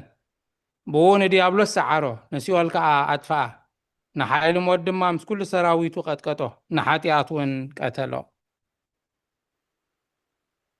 መዝሙር ዳዊት 107 ካብ 15 ስጋዕ 20 መዓፁ ኣስራዚ ዝሰብሩ መሽኮር ሓፂን ሰባቢሩ እዩ እሞ ንእግዚአብሔር ስለሳህሉን ስለቲ ንደቂ ሰብ ዝገበሮ ተኣምራቱን ይመስግንዎ ዓያሱ ብስሪ ግህስነቶም ብሰሪ ኣበስኦምን ተጨነቁ ነፍሶም ንመብልዕ ዘበለ ፈንፈነቶ ክሳዕ ደጌታት ሞትውን በጽሑ ሽዑ ብመከረኦም ናብ እግዚአብሔር ኣእወዩ ንሱ ካብ ፀበብኦም ኣናገፎም ቃሉ ልኢኹ ኣሕወዮም ካብ ጉድጓድ ከዓ ኣናገፎም አሜን ኣብ ቁጥሪ 48 ዘላትና ንባብ ማማሙሉ ራእየ ዮሃንስ ምዕራፍ 5 ካብ 6 ክሳብ 14 ንባብ ቁጥሪ 48 ካብ ዕቤት መስተንክር ምስጋናኡ ዝተለዓለ ከዓ መልአኽ ሰገደሉ ኦ ጎይታ ሓይሊ ንዓኻ ይኹን ንሞትን ንሲኦልን ከተጥፍእ ዝኽኣልካ ንስኻ ኢኻ ንዲያብሎስን ሰራዊቱን ዘሕፈርካዮም ካብ ሰብ መእሰሪኦም ዝበተኽካ ንስኻ ኢኻ በሎ ራእይ ዮሃንስ ምዕራፍ 5 ካብ ፍቕዲ 6 ክሳብ 14 ኣብ ማእኸል እቲ ዝፋንን እቶም 4 እንስሳን ኣብ ማእኸል እቶም ሽማግሌታትን ተሓሪዱ ከም ዝነበረ ዝመስል ገንሸል ደው ኢሉ ርኤኹ ንሱ 7 ቀርንን 7 ዓይንን ኣለዎ ንሳቶም ከዓ እቶም ናብ ብዘላ ምድሪ ተለኣኹ 7 መናፍስት ኣምላኽ እዮም ንሱ መፂኡ ነቲ መጽሓፍ ካብ የማነይቲ ኢድ እቲ ኣብ ዝፋን እተቐመጠ ወሰዶ ነቲ መጽሓፍ ምስ ወሰዶ ከዓ እቶም 4 እንስሳት እቶም 24 ሽማግሌታትን ነፍሲ ወከፎም መሰንቆን ዕጣንን ዝመልአ ጽዋዕ ወርቅን ሒዞም እዚ ድማ ጸሎት እቶም ቅዱሳን እዩ ኣብ ቅድሚ እቲ ገንሸል ተደፊኡ ንሳቶም ከዓ ተሓሪድካስ ብደምካ ካብ ዘሎ ዓሌታት ቋንቋታትን ህዝብን ኣህዛብን ንኣምላኽ ዝኾኑ ሰባት ዓዲካሉ ኢኻ ንኣምላኽና ዝኾኑ መንግስትን ካህናትን ገቢርካ እዮም ኣብ ምድሪ ድማ ክነግሱ እዮም እሞ ንስኻ እቲ መጽሓፍ ክትወስዶ ነቲ ማህተም እውን ክትፈትሖ ብቑዕ ኢኻ እናበሎ ሓድሽ መዝሙር ርኢኹ ድማ ኣብ ዙርያ እቲ ዝፋን እቶም 4 እንስሳት እቶም ሽማግለታትን ከዓ ድምፂ ብዙሓት መላእኽቲ ሰማዕኹ። ቁፅሮም ድማ ኣላፍ ግዜ ኣላፍ ኣሻሕ ግዜ እውን ኣሻሕ እዩ። ዓው ብዝበለ ድምፂ ከዓ በሉ እቲ እትሓርደ ገንሸል ንሱ ስልጣንን ሃብትን ጥበብን ሓይልን ክብርን ግርማን ውዳሴን ክወስድ ብቑዕ እዩ። ኣብ ሰማይን ኣብ ምድርን ኣብ ትሕቲ ምድርን ኣብ ባሕርን ዘሎ ፍጡር ኣባታቶም ዘሎ ዘበለ ኩሉ እውን በረኸት ክብርን ግርማን ስልጣንን ንዘለዓለም ነቲ ኣብ ዝፋን ተቐሚጡ ዘሎ ነቲ ገንሸል ይኹን ክብሉ ከለዉ ሰማዕኹ። እቶም 4 እንስሳ ከዓ ኣሜን በሉ። እቶም ሽማግሌታት እውን ፍግም ኢሎም ሰገዱ። ስለቃላትኩም ምስጋና ይኹን። ወዲኤል ኣሜን። ካብዚ ቀፂልና ምዕራፍ 56 ክንቅፅል ኢና ክፍሊ 4 እዚ እውን ቅዱስ ኤጲፋኒዎስ ኣብቲ መልህቅ ዝተባሃለ መፅሓፉ ኣብ ላዕሊ እውን ተጠቂሱ ነይሩ እዩ። ብዛዕባ ኣብቲ መፅሓፍ ኢና ዘለና። ቅዱስ ኤጲፋኒዎስ ናይ ደሴት ቆጵሮስ ወይ ናይ ሃገር ቆጵሮስ ወይ ሳይፕረስ ሊቀ ጳጳስ እዩ። ኣብ ምዕራፍ 56 ክፍሊ 4 ኣለና ሕጂ። ኣብ ቁጥሪ 2 ዘላ ንባብ ማማ ሂወት ወንጌል ሉቃስ ምዕራፍ 2:53 ንባብ ቁጥሪ 1 ቁጥሪ 2 ከም ብሓድሽ እዚ ቅዱስ ኤጲፋኒዎስ ኣብቲ መልህቅ ዝተባሃለ መፅሓፉ ከም ዝበለ ንሱ ንሰብ ጥበብ ዝምህር ንምዝራብ ልሳን ዝፈጠረ ንምስማዕ ከዓ እዝኒ ዝተኸለ እዩ። በብንእሾ ብጥበብን ብኣካልን እንተዘይዓቢ ነይሩ ናይ ኣብ ጥበቡ ደኣ እንታይ ምኾነ ነበረ። ዲያቆን ሉቃስ ክስታይ ምስ ከፈትኳስ ኣብዚ ናይ እንታይ ትብለኒላ ክልተ ምዕራፍ 2:53 ሲ 53 የላ ናብዚ ወይ ናተይ እዛ ኮምፒውተር እዛ ሴልፎነይ I will check it. ስጋዕ 52 እዩ ዘሎ ባይ እሺ ቸክ ገብረ ወንጌል እታ ሉቃስ ፅሕፍቲ በብንእሺ ዓበየ ትብል ኣላ ዶ? እንደገና ከብላ ሉቃስ ምዕራፍ 2 የላን ደሴት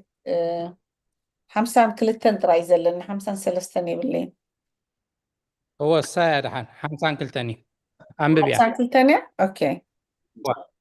ኦኬ ኢየሱስ ከዓ ኣብ ቅድሚ ኣምላኽ ሰብን ብጥበብ ብቁመትን ብፀጋን ዓበየ تخكل نص ساعة نايتا قطر خلت موكسيت እሞ ብታ መፅሓፍካ ክስታ ኮይና ኣላ هو 53 ኮይና ኣላ ብዚያ 52 እሺ ቴንክ እሺ ኣብ ቁጥር 3 ዘላ ንባብና ማማ ብረይ ትንቢት ኢሳይያስ ምዕራፍ 8 ቁፅሪ 4 ንባብ ቁጥር 3 መፅሓፍ ብዛዕባኡ እቲ ህፃን ስማቡን ኣዲኡን ምስማይ ቅድሚ ምፍላጡ ወርቂ ደማስቆን ምርኮ ሰማርያን ክቅበል እዩ ነዚ ዝስዕቦ እውን ዝበሎስ ስለምንታይ ስማቡን ኣዲኡን ምስማይ ኣይፈልጥን ኢሳያስ 8:4 ኣብታ ነቢት ከዓ ቀረብኩ ንሳውን ጠነሰት ወዲ ከዓ ወለደት ሽዑ እግዚኣብሔር እቲ ህፃን ኣቦይን ኣደይን ምባል ከይፈለጠ ኣብቲ ደማስቆ ምርኮ ሰማርያን ኣብ ቅድሚ ንጉስ ኣሶር ክወስድዎ እዮም እሞ እቲ ህፃን ቀልጢፍካ ዝመት ፈጢንካ ማርኽ ኢልካ ስመዩ በሎ ኣሜን ቀፂላ ደላ ንባብና ማማረ ዘነት ግብረ ሐዋርያት ምዕራፍ 2 ቁጥሪ 36 ንባብ ቁጥሪ 4 ቁጥሪ 5 ካብ ማህፀን ምስ ተወልደ ንእለቱ ተዛሪቡ እንተዝኸውን ሲ ሓደ እኳ ብስጋ ከም ዝተጠንሰን ከም ዝተወልደን ኣይመኣመነን ምትሃት ምገበርዎ ነይሮም ግናኸ ሓቅነት ስርዓት ስጋ ምልባሱ ከየጥፍእን ሰባት ኣብ ከንቱ ሕልና ከይወድቁን በብንእሽቶ ዓበየ ኣስዒቡ ድማ ንሳቶም ነቲ ቅዱስ ቃል ምስጢሩ ከይፈለጡ ይቃወሙን ይነቕፉን ከመይ ኢሉ ደኣ መፅሓፍ ነቲ ሰብ ዝገበሮ እሙን ዝኾነ ኢየሱስ ክርስቶስ ሓለቓ ካህናት እምነትና ተቐበል ይብሉ መሊሱ ድማ ኣቶም ህዝቢ እስራኤል እቲ ዝሰቐልኩምዎ ኢየሱስ ክርስቶስ ምዃኑ ምእንቲ ክገልጸልኩም እንሆ እግዚኣብሔር ጎይታን መሲሕን ገበሮ ይብል።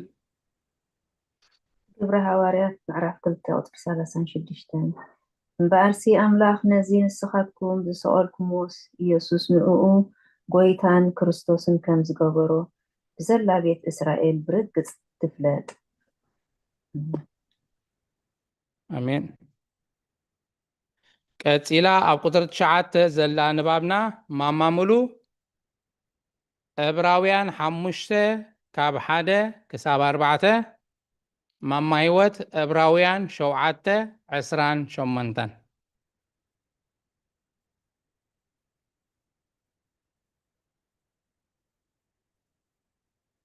እሺ ንባብ ካብ 6 ክሳብ 9 ኣነስ ኣዝየ ብብዙሕ ኣድንቕ ንሳቶም ነቲ ኣብ ውሽጡ ዘሎ ምስጢር ሓይለ ቃል ከይፈለጡ ከመይ ኢሉ እዚ ነገር እዚ ይበሃል። ብፍላይ ከዓ በቲ ዘኽብሮ እሙን ንዝኾነ ሓለቓ ካህናት እንኣምኖ ኢየሱስ ክርስቶስ ተቐበሉ ክብል ከሎ ነዚ ዝብል ዘሎ ብመለኮቱ ኣይኮነን፣ ግናኸ እግዚኣብሔር ፈትዩ መጻሕፍቱ ብብዙሕ ኣርእስትን በብናቱ ዓንቀጽን ህልዋን ገይሩ ገለጸ። ኣብ ውሽጦም ሓሶትን ጥውየትን የልቦን። ከመይ ኩሎም ኣብ ቅድሚ ምሁራንን ኩሎም እቶም ትምህርቲ ዝቕበሉን ቁኑዓት እዮም። ሰሎሞን ከም ዝበሎ ብሩር ዘይኮነስ ትምህርቲ ተቐበሉ።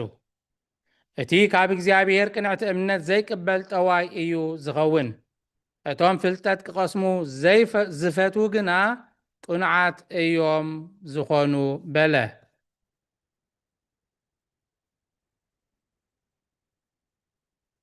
ሐዋርያ ድማ ሊቀ ካህናት ዘበለ ኩሉ ካብ ሰብ መስዋዕትን ቁርባንን የቕርብ ብምባል ነዚኣቶም ይሕፍር። ምእንቲ እዚ ምእንታና ነብኡ መስዋዕትን ቁርባንን ገይሩ ገዛእ ርእሱ ክዓርግ ወልድ ዋህድ ኣብ ሰብ ሊቀ ካህናት ክኸውን መፀ።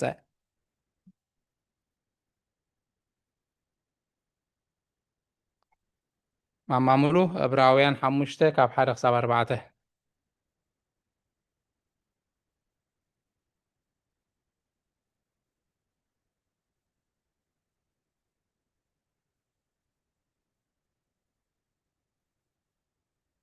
ድምፂ ተዓፅያ ክትተክል ኣምስለን ንማማሙሉ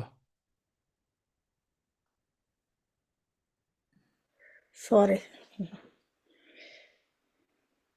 ካብ 1 ክሳብ 4 ኣብ ማእኸል ሰብ እተወሰደ ሊቀ ካህናት ዘበለስ መባእ ሕሩድን ስለ ሓጢኣት ምእንቲ ክሰውዕ ብናይ ኣምላኽ ነገር ስለ ሰብ እዩ ዝሽየም። ርእሱ ከዓ ድኻም ስለ ዝጠበቆ ነቶም ደናቁርትን እተጋገዩን ከደንግጸሎም ዝኽእል እዩ። ስለዚ ድማ ከምቲ ምእንቲ ህዝቢ ከምኡ እውን ምእንቲ ርእሱ ስለ ሓጢኣት ክስውዕ ተገበኦ። ከም ኣሮን ብኣምላኽ እተፀውዐ ድኣ እምበር ነዚ ክብሪ እዚ ሓደ እኳ ባዕሉ ኣይወስዶን እዩ።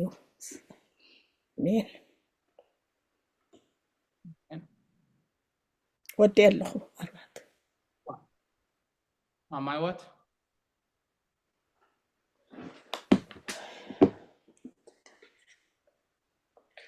ሶሪ እናቴካኒ ዕብራውያን 7 ኣሚን ምዕራፍ 7 ቁፅሪ 28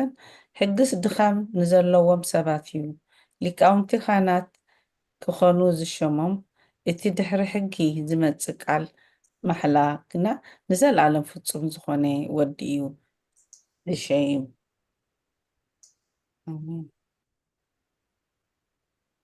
ኣብ ቁጥሪ 10 ዘለዋ ንባባትና መምህር ትምኒት መዝሙር ዳዊት መበል 22 ቁጥሪ 22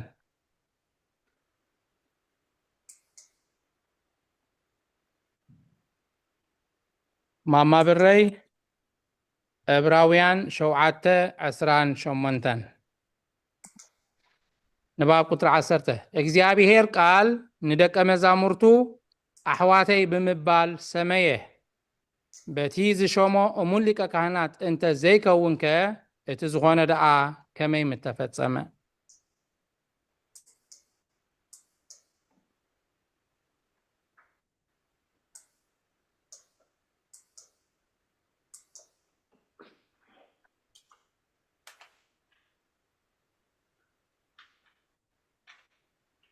መምህር ትምኒት ናባኸያ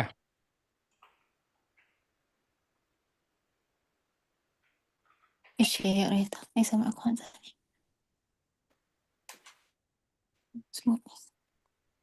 መዝሙር 22 ስምካ ንሕዋተይ ከዘንትወሎም ኣብ ማእከል ማሕበር ከመስግነካየ አሜን ዕብራውያን 2:12 أبيت ዕብራውያን 7:18 7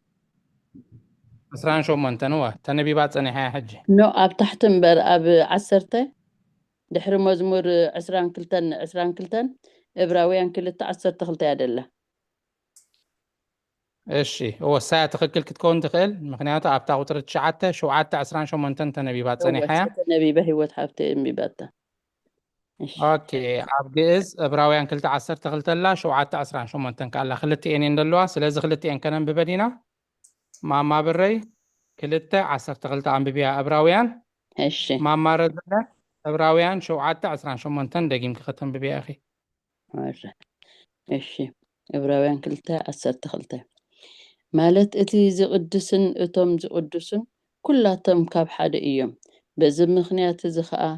ስምካ ንሕዋተይ ክነግሮም ኣብ ማእከል ማሕበርን ክዝምረልካ እየ ኢሉ ኣሕዋተይ ብምባሉ ኣይሓፍርን እዩ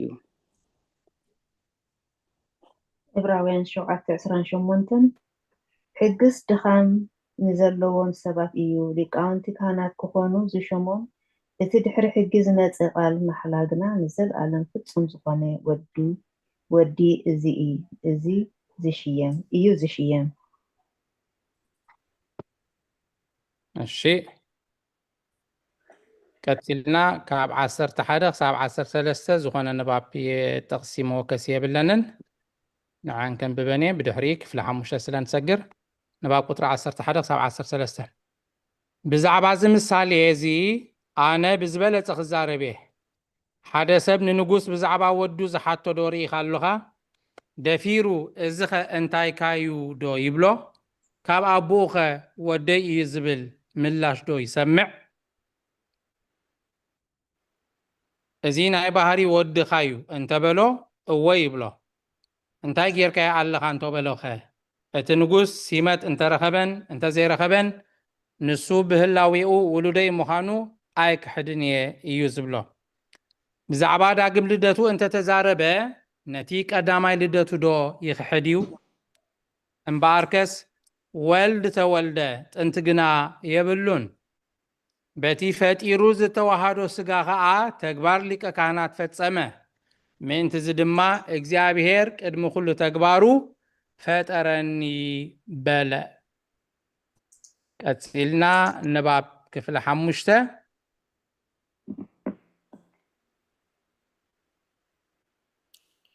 ኣብ ቁጥሪ 15 ንባባት ኣለዋና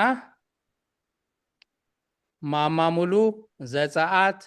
31 ካብ 1 ክሳብ 6 ማማ ህይወት ቀዳማይ መጽሓፈ ነገስት ምዕራፍ 3 ቁጥሪ 12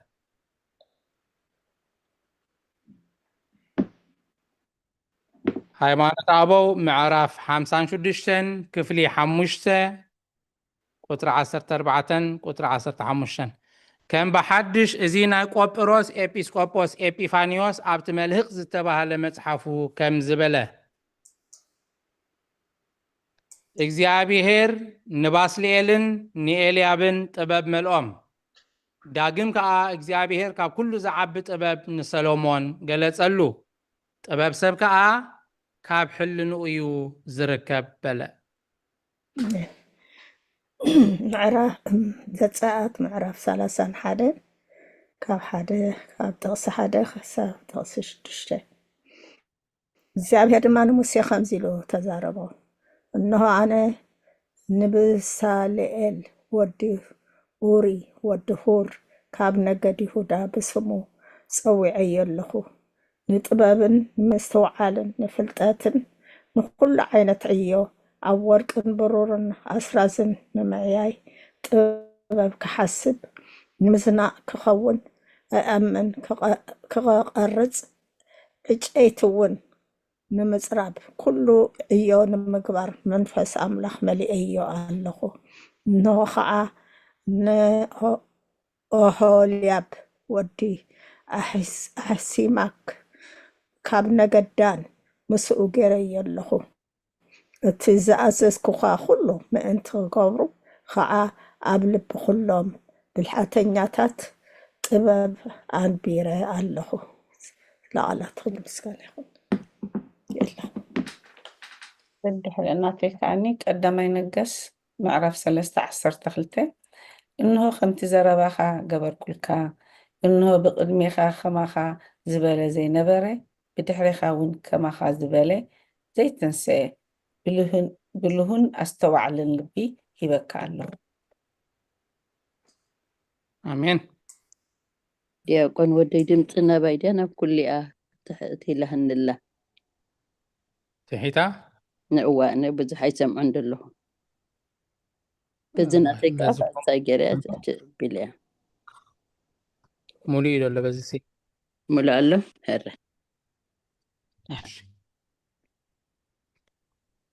ኣብ ቁጥሪ 17 ሓንቲ ንባብ ኣላትና መምህር ትምኒት መጽሓፈ ምሳሌ ምዕራፍ 8 ካብ 22 ክሳብ 25 ንባብ 16-17 ብዝበለፀ ግና ናይ ኣብ ዕቤት ጥበቡ እዩ ዝንገር ሓደ እኳ ዕቤት ውዳሴኡ ክዛረብ ኣይክእልን እዩ ሽሕ እኳ ብንባብ ዝውደስ እንተኾነ ኣነስ ዕቤቱ ክዛረብ ኣይክእልን እየ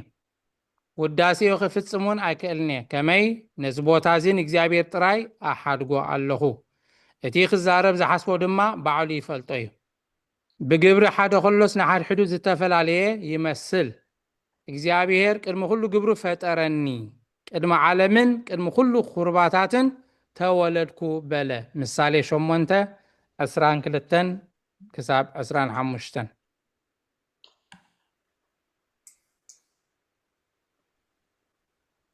መምህር ትምኒት ናባኸያ መጽሓፍ ምሳሌ ምዕራፍ 8 ካብ ቁፅሪ 22 ክሳብ 25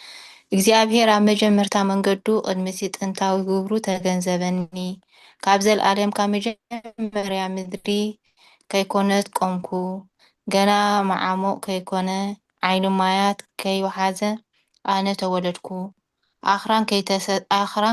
ከይተሰረተ ቅድሚ ኩርቢት ኣነ ተወለድኩ ንምድርን ንጎልጎልን ነቲ መጀመርያ መሬት ዓለምን ከይገበሮ ወዲ ምስን ክሳብ 25 هو 4 نبات أو 26 بتي هذه فيها ماشي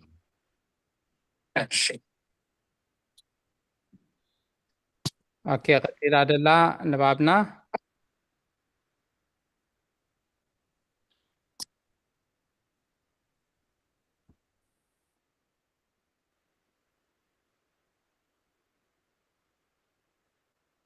اوكي كساب كفلي شدشته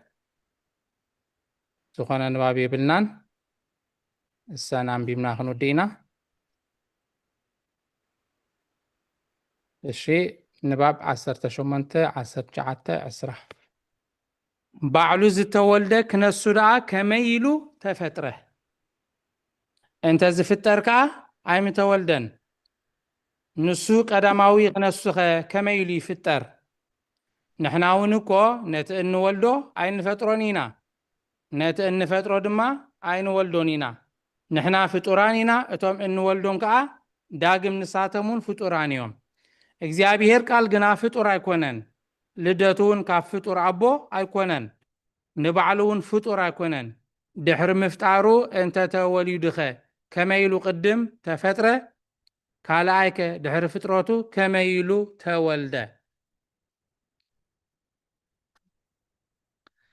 እቲ ብዛዕባ ፍጥረቱ ዝተባሃለ ከዓ ብምስጢር ስርዓት ስጋዊኡ ይፍጸም ምእንቲ እዚ ብዛዕባ እቲ ዝቐርብ ዳግም ልደቱ ተዛረበ ብድሕሪ እዚ ከዓ ቀዳማዊ ልደቱ ዘከረ ልብቶም ቀረባ ዝኾኑ ሰባት እውን ባህ ከብል ፈተወ ምእንቲ እዚ ከዓ ብዛዕባ ሰብነቱ ክዝክር ጀመረ ይብል ሓራይ ስድራ እግዚኣብሔር ንሎሚ ከም ፍቓድ ኣምላኽ ኣብዚ ክኣኽለና እዩ ሎሚ ሃይማኖት ኣበው ናይ ቅዱስ ኤጲፋኒዎስ ኤጲስቆጶስ ናይ ደሴት ቆጵሮስ ምዕራፍ 55 ካብ ቁጥሪ 34 ጀሚርና ምዕራፍ 56 ክሳብ ቁጥሪ 10 ኣንቢብና ኣለና ኣብ ድቕፅል ከም ፍቓድ ኣምላኽ ምዕራፍ 56 ክፍሊ 6 ቁጥሪ 21 ኣትሒዝና ንባብ ከነንብብ ኢና ካብዚ ብምቕፃል ከም ፍቓድ ኣምላኽ ከምቲ ልሙድ መዝሙር ካብ ጉባኤ ክህልወናዩ ማማሙሉ ኢድካ ሓፍ ኣቢል ክለ ክመስለኒ ንመዝሙር እንድሕር ኮይኑ ናባኺ እያ ሎሚ ከም ፍቓድ ኣምላኽ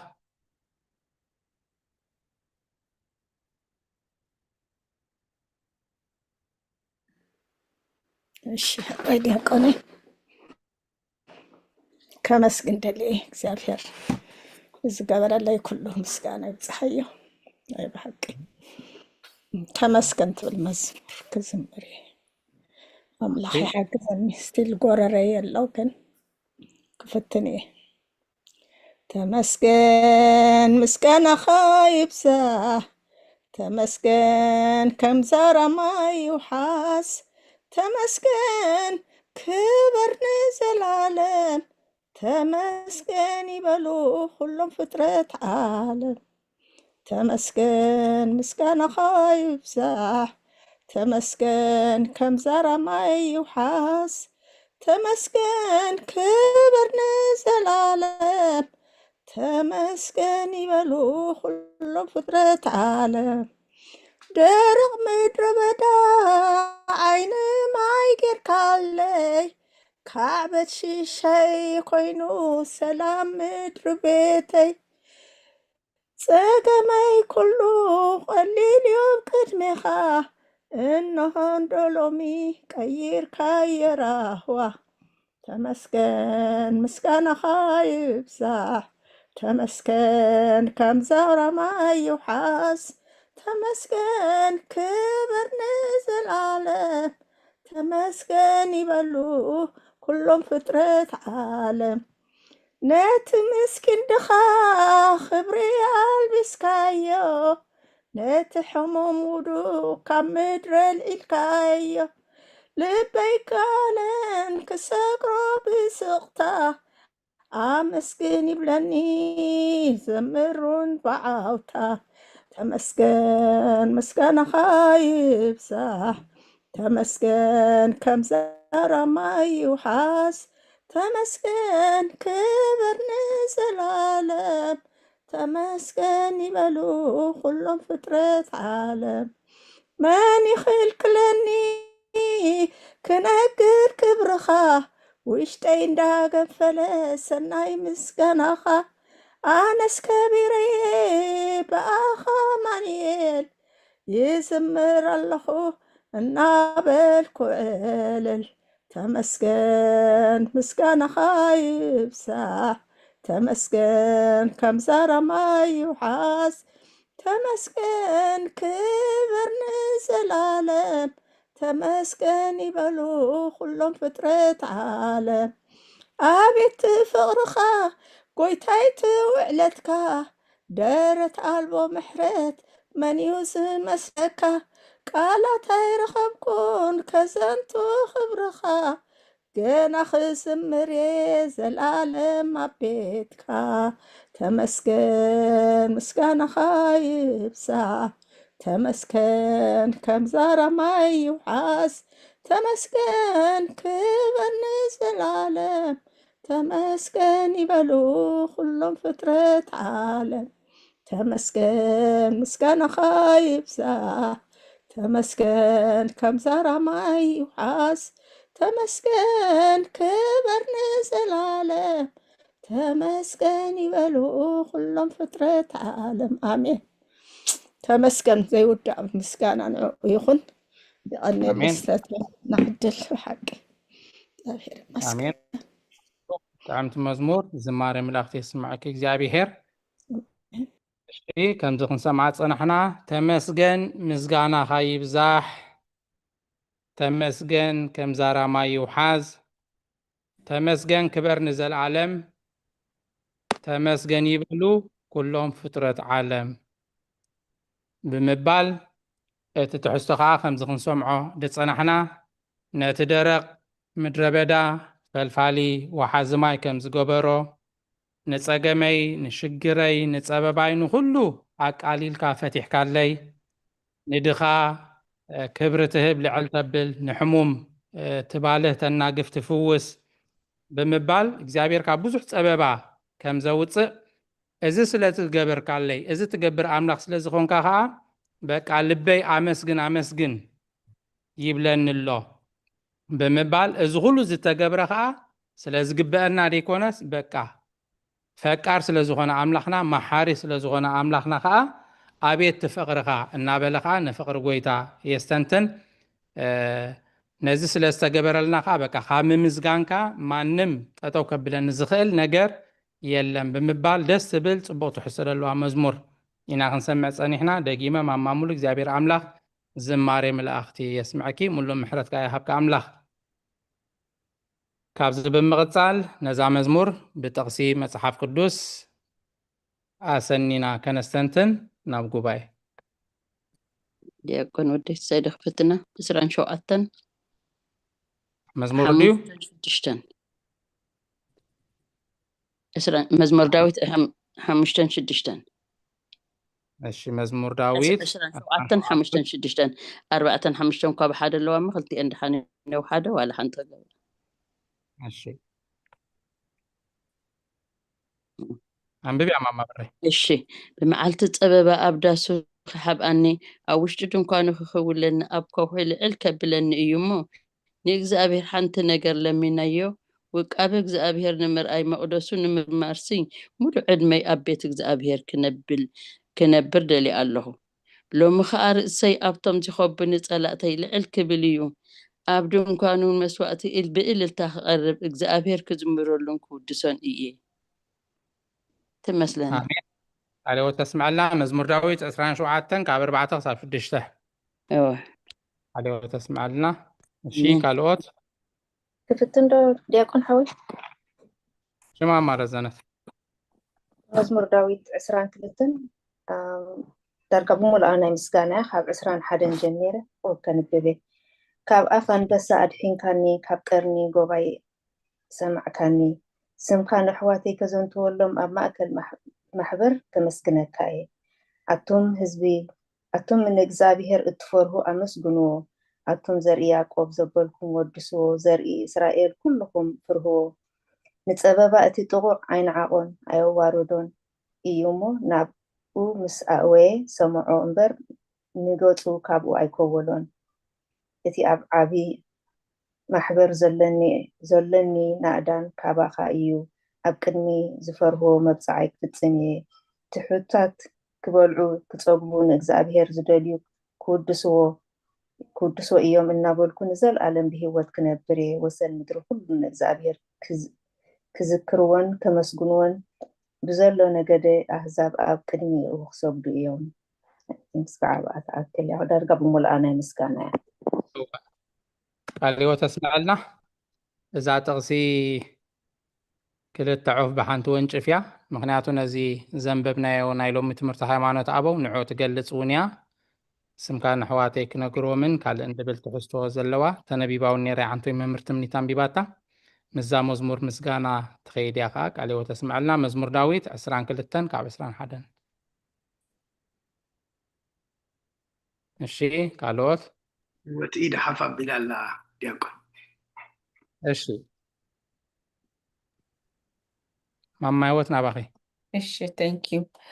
ኣነ ካ ዘላትኒ ዳዊት ምዕራፍ 86 ቁፅሪ 12-13 ብሓሳብ እየን ኦ እግዚኣብሔር ኣምላኸይ ሳህልኻ ንዓይ ዓብይ እዩ ንነፍሰይ እውን ካብ መዓሙቕ ሲኦል ኣውፂኻያ ኢኻ እሞ ብምሉእ ልበይ ከመስግነካ ስምካ እውን ንዘለዓለም ክኸብር እየ እሞ ናይ ሙሉእ ሓፍተይ እንኳዕ ዳኻ ሰማዕና ቴንኪዩ መድሃኒዓለም ተመስገነኹን ሙሉእ ምሕረት ግበር እታ መዝሙርካ ብጣዕሚ ትትንክፍ መዝሙር ኢኺ መዝሚር ክልና እሞ ቴንኪዩ እዚኣ ምስኣት ኮይና ተሰሚዓትኒ አሜን ካልኦ ተስማዕልና መዝሙር 86 ካብ 12 ክሳብ 13 እሺ ካልኦት ንሓደ ክልተ ዓደል ከህቤ መራይ ሓንቲ ደኽብል ጽቡና መራይ ኣብታ ኩሉ ግዜ ሰዓት 6 ንጽልዮ መዝሙር ዳዊት መዝሙር 138 ቁጽሪ 1 ብምሉእ ልበይ ኣመስግነካ ኣብ ቅድሚ ኣማልኽቲ ምስጋናኻ እዝምር እያ ትብል አሜን ካልኦ ተስማዕልና መዝሙር ዳዊት መበል 138 ቁጽሪ 1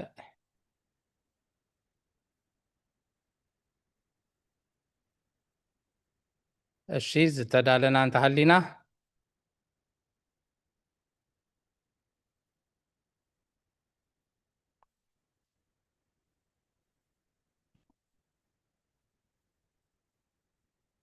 أكيد أرجع كلنا تغيسنا هنا مثلا توم زنبرنا ما أسلمك على سلامات أخي الشيء كابز بمقتصال نزلومي زرعنايو تمرتي ناي هايمانة أبو ناي قدوس إبيفانيوس إبيسكوبوس ناي قوبروس معرف 55 كاب قطري 34 جميرنا معرف 55 ودينا نام معرف 56 سجيرنا خا عسرة فقدي أنبيبنا أزي سفيح تمرتي يونير نايلومي سلازي كابزلومي زتمهرنايو كابزلومي تسمعنايو انتاي سمعنا انتاي تردينا مسقوبة ايه حساباتنا أستنتنونا شير نكبر نكافل دهونا حتى تلنا غا أبوتاتا ما أكلنا سلازلو حتى تلنا ون كن حاتت نخلينا قوبة ايه ناباهم وترخ ندزي أو تصلي بولنا خد صلكم خيلي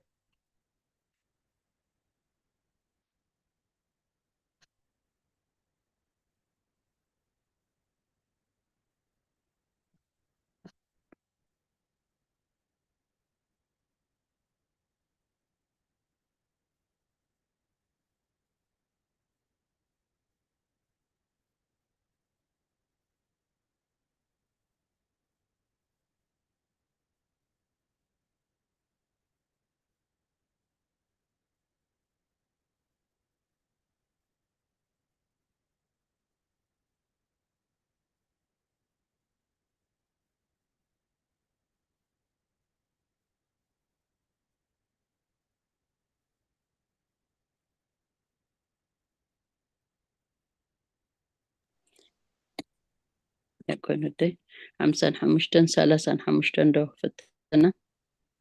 ماشي من انتزي حسر أيهود حزوه تبهلي زبانو نمقرفتي هابي ما هتلحون مصفح قرصو خاء حافرة مبرا أي كولا بخي وهاي كل اتيم انتو زتبهلي خاء تقبله إذا من مقرفتن كل نقر مسبل وانس بخي برحرقون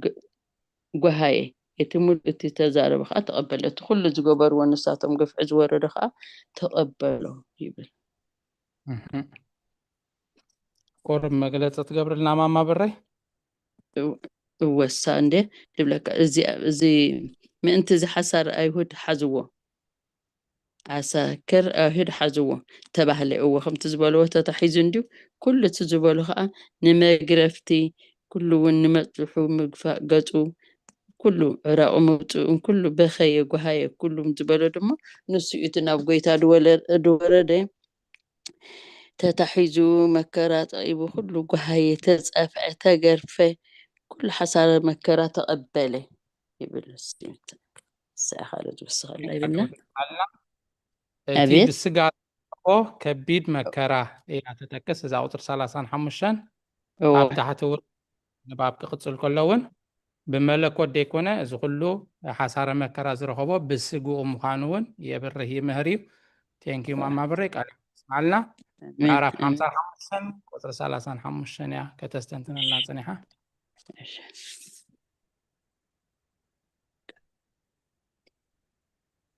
እሺ ካልኦት ቁጥር ክንዲዚያ ውፀልና በሎኒ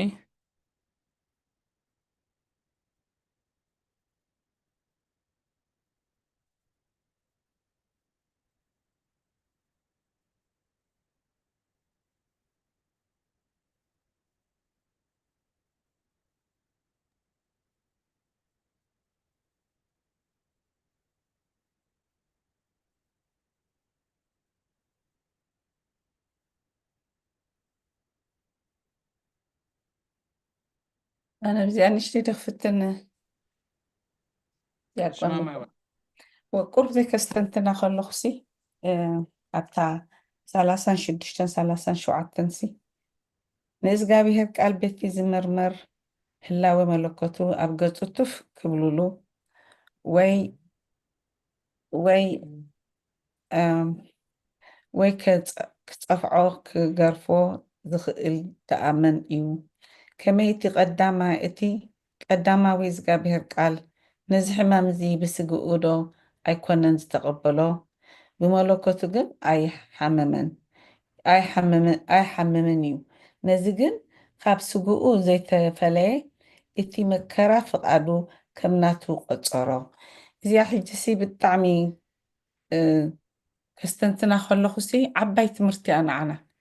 ብሕልፊ ኣብዚ ዘለናዮ ግዜ ንሱ እኳ ከመይ ኢሉ ከም ተገርፈን ኩላ ትነግረና ኣላ ዝኩሉ ትፊሎሙሉ ብመለኮቱሲ ኣሓመመን በታ ስጋ እያ ሕጂ ንሕና ውን ንዓና ውንሲ ከምዚ መስቀልኩም ከምዛ ኩሉ ግዜ ዝበሃል መስቀልኩም ተሰከሙ ከምቲ ንሱ ኣብ ናይ ሃይማኖት ስሳዕ እቲ ናይ ስጋ ውስ ክሓልፍ እዩ ولا تتصرفك ولا تقطقيتك ولا زبالبلك السبع تبل زلا انتحر نمالبات أصبيكم تبره لي تخونو حجسي إزي 5 نمهر كلناسي نعناس عبا حاجزيو حلفتنا هنا قانا عاي معبلنا بث هايمانوت سقانا عاي تردعنا كاب زي مردعون كخون خيلن ديو قن عب قبرخونا وعلوخن فتن بطعم اختاقيراتني ንሱ ከምቲ ተሳፍዖ ከምቲ ትፍንዳበሎ እሞ እግዚአብሔር ወዲ እግዚአብሔር ተባሂሉ እኳ ብኸምኡ ተገሪፉ ንሕና ግዳ ዋላ ሓንቲ እሞ በዚኣ ክንከይስ ኣምላኽ ሓግዘና ክብል እየ ቁርብተይ ከዓ ትምላዓለይ ኣቦታት ተስታጌራትኒ ናይ ባሕቂ ነዚኣሲ ብደንቢ ክንሰርሓሉ ከም ዘለና ንሱ እኳ ከም ዝሓለፈስ ንሕና ክንምንታይ እቲ ንመሃሮስ ኣብ ግብሪ ከነውዕሎ ዝብል ኮይና ተሰሚዓት ንሞ ቴንክ ዩ ኣሜን ማማይ ወት ቃልዎ ተስማዕልና ትኽክል ክልተ ትሕዝቶ ይደለዎ ሓደ እቲ ናይ መለኮትን ናይ ስጋን ምውህሃድ ኣብ ቦትኡ ከሎ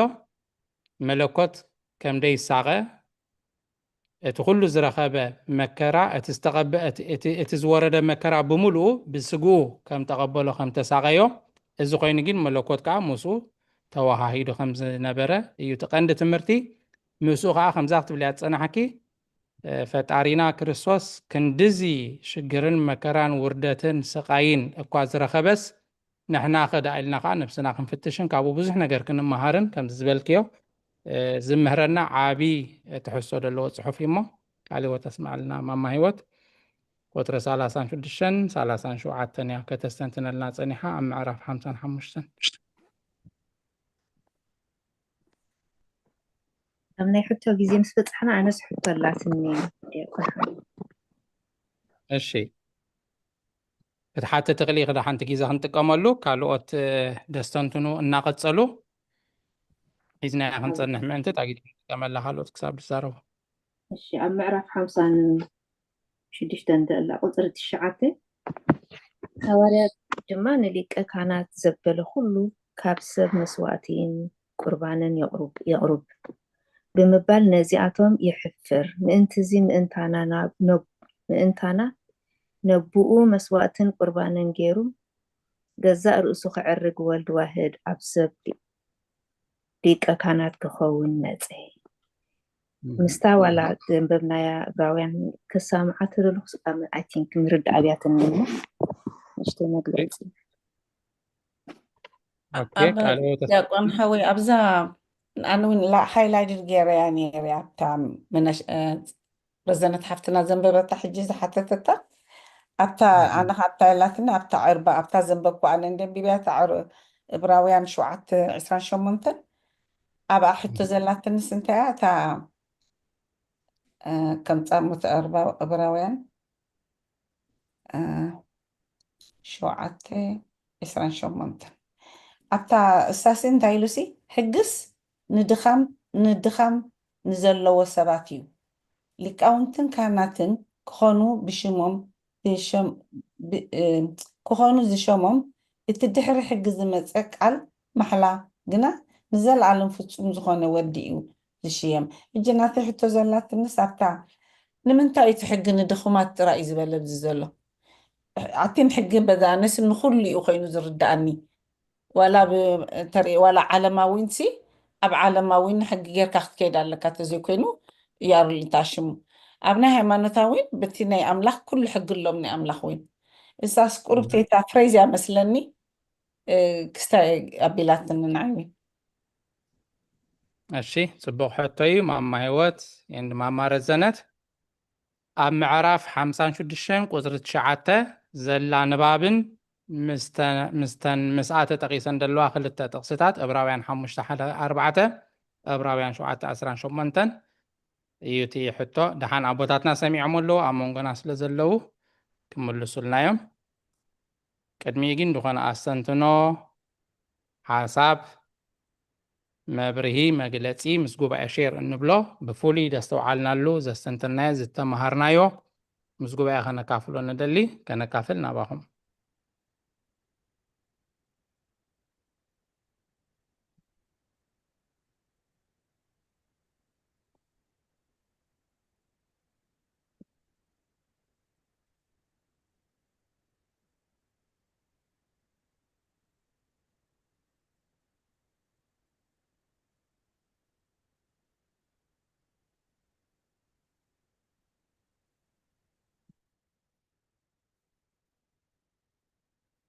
እሺ ጊዜና እንጠቀመሉ ወላ ዳንበብና ገለ ክንብል ቁጥረ ክንዚ ኣውፅለ ይበሉኒ እንዳንበብኩም ክትሳተፉ ምእንቲ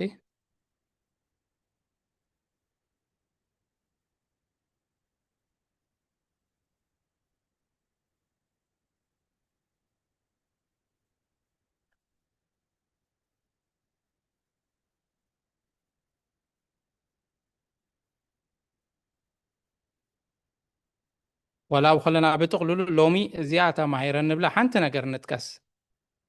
ኣብዚ ናይ ሎሚ ዝነበረ ንባብሲ እዚኣ ተማሂረ ኢልና ንእሽተይ ካብቲ ብዙሕ ንእሽተይ ነገር ከነካፍል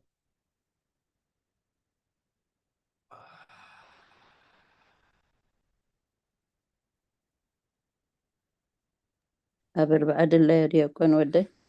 ብትነደሳ ኣብ 4 ኣብ 55 ከመይ ንሱ ፈርሀ ዘፀናንዖ መልኣኽ ድማ ካብ ሰማይ ወሪዱ ተራእዩ ረሃፅ ከም ነጠብጣብ ደም ክሳብ ዝውሕዝ ድማ አንቃዕሩ ይፅልን ይጉህን ነበረ ኢሉ ተዛሪቡ ኣሎ እዛ ሕጂ እታ እንዳተገርፈን ረሃፁ እንዳንጠብጠበን ከሎ ይፅልይ ነይሩ እምበር ዋላ ሓንቲ ካልእ እስታይ ዘፍርሕ እንታይ ኣይነበሮን እሱ ከዓ ነብኡ እንዳለመነ ንጎይታ መልኣኽ እግዚኣብሔር ምስ ተራእዮ ወኣቦይ ከም ፈቃድካ እንተኮይኑ ዝፅዋ እዚኣ ኸባይ ኣሕልፋ ግናኸ ከም ፈቃድካ ዳ እምበር ከም ፈቃደያ ይኹን በሉ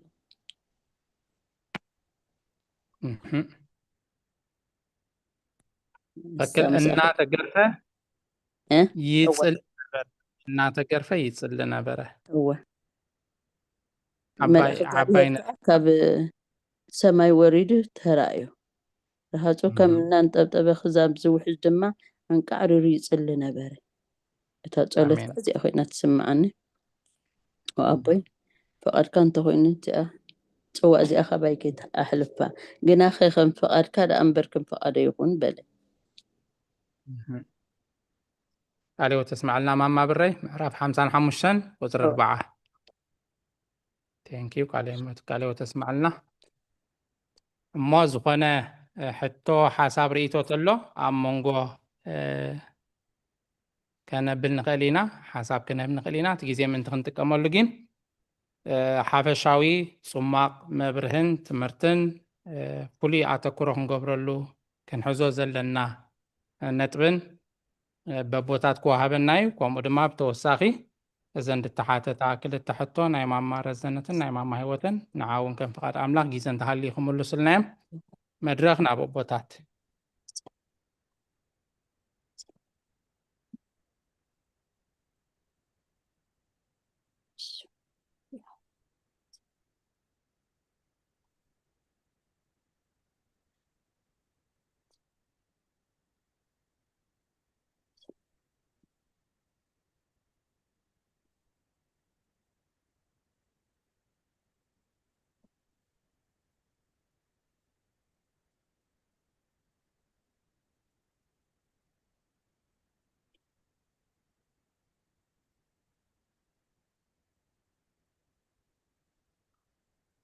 ماشي أبوتات ناباقوميو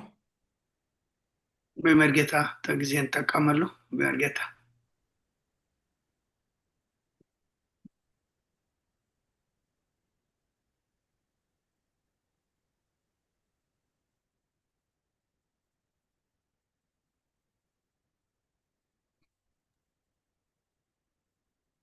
رئيس القلاتو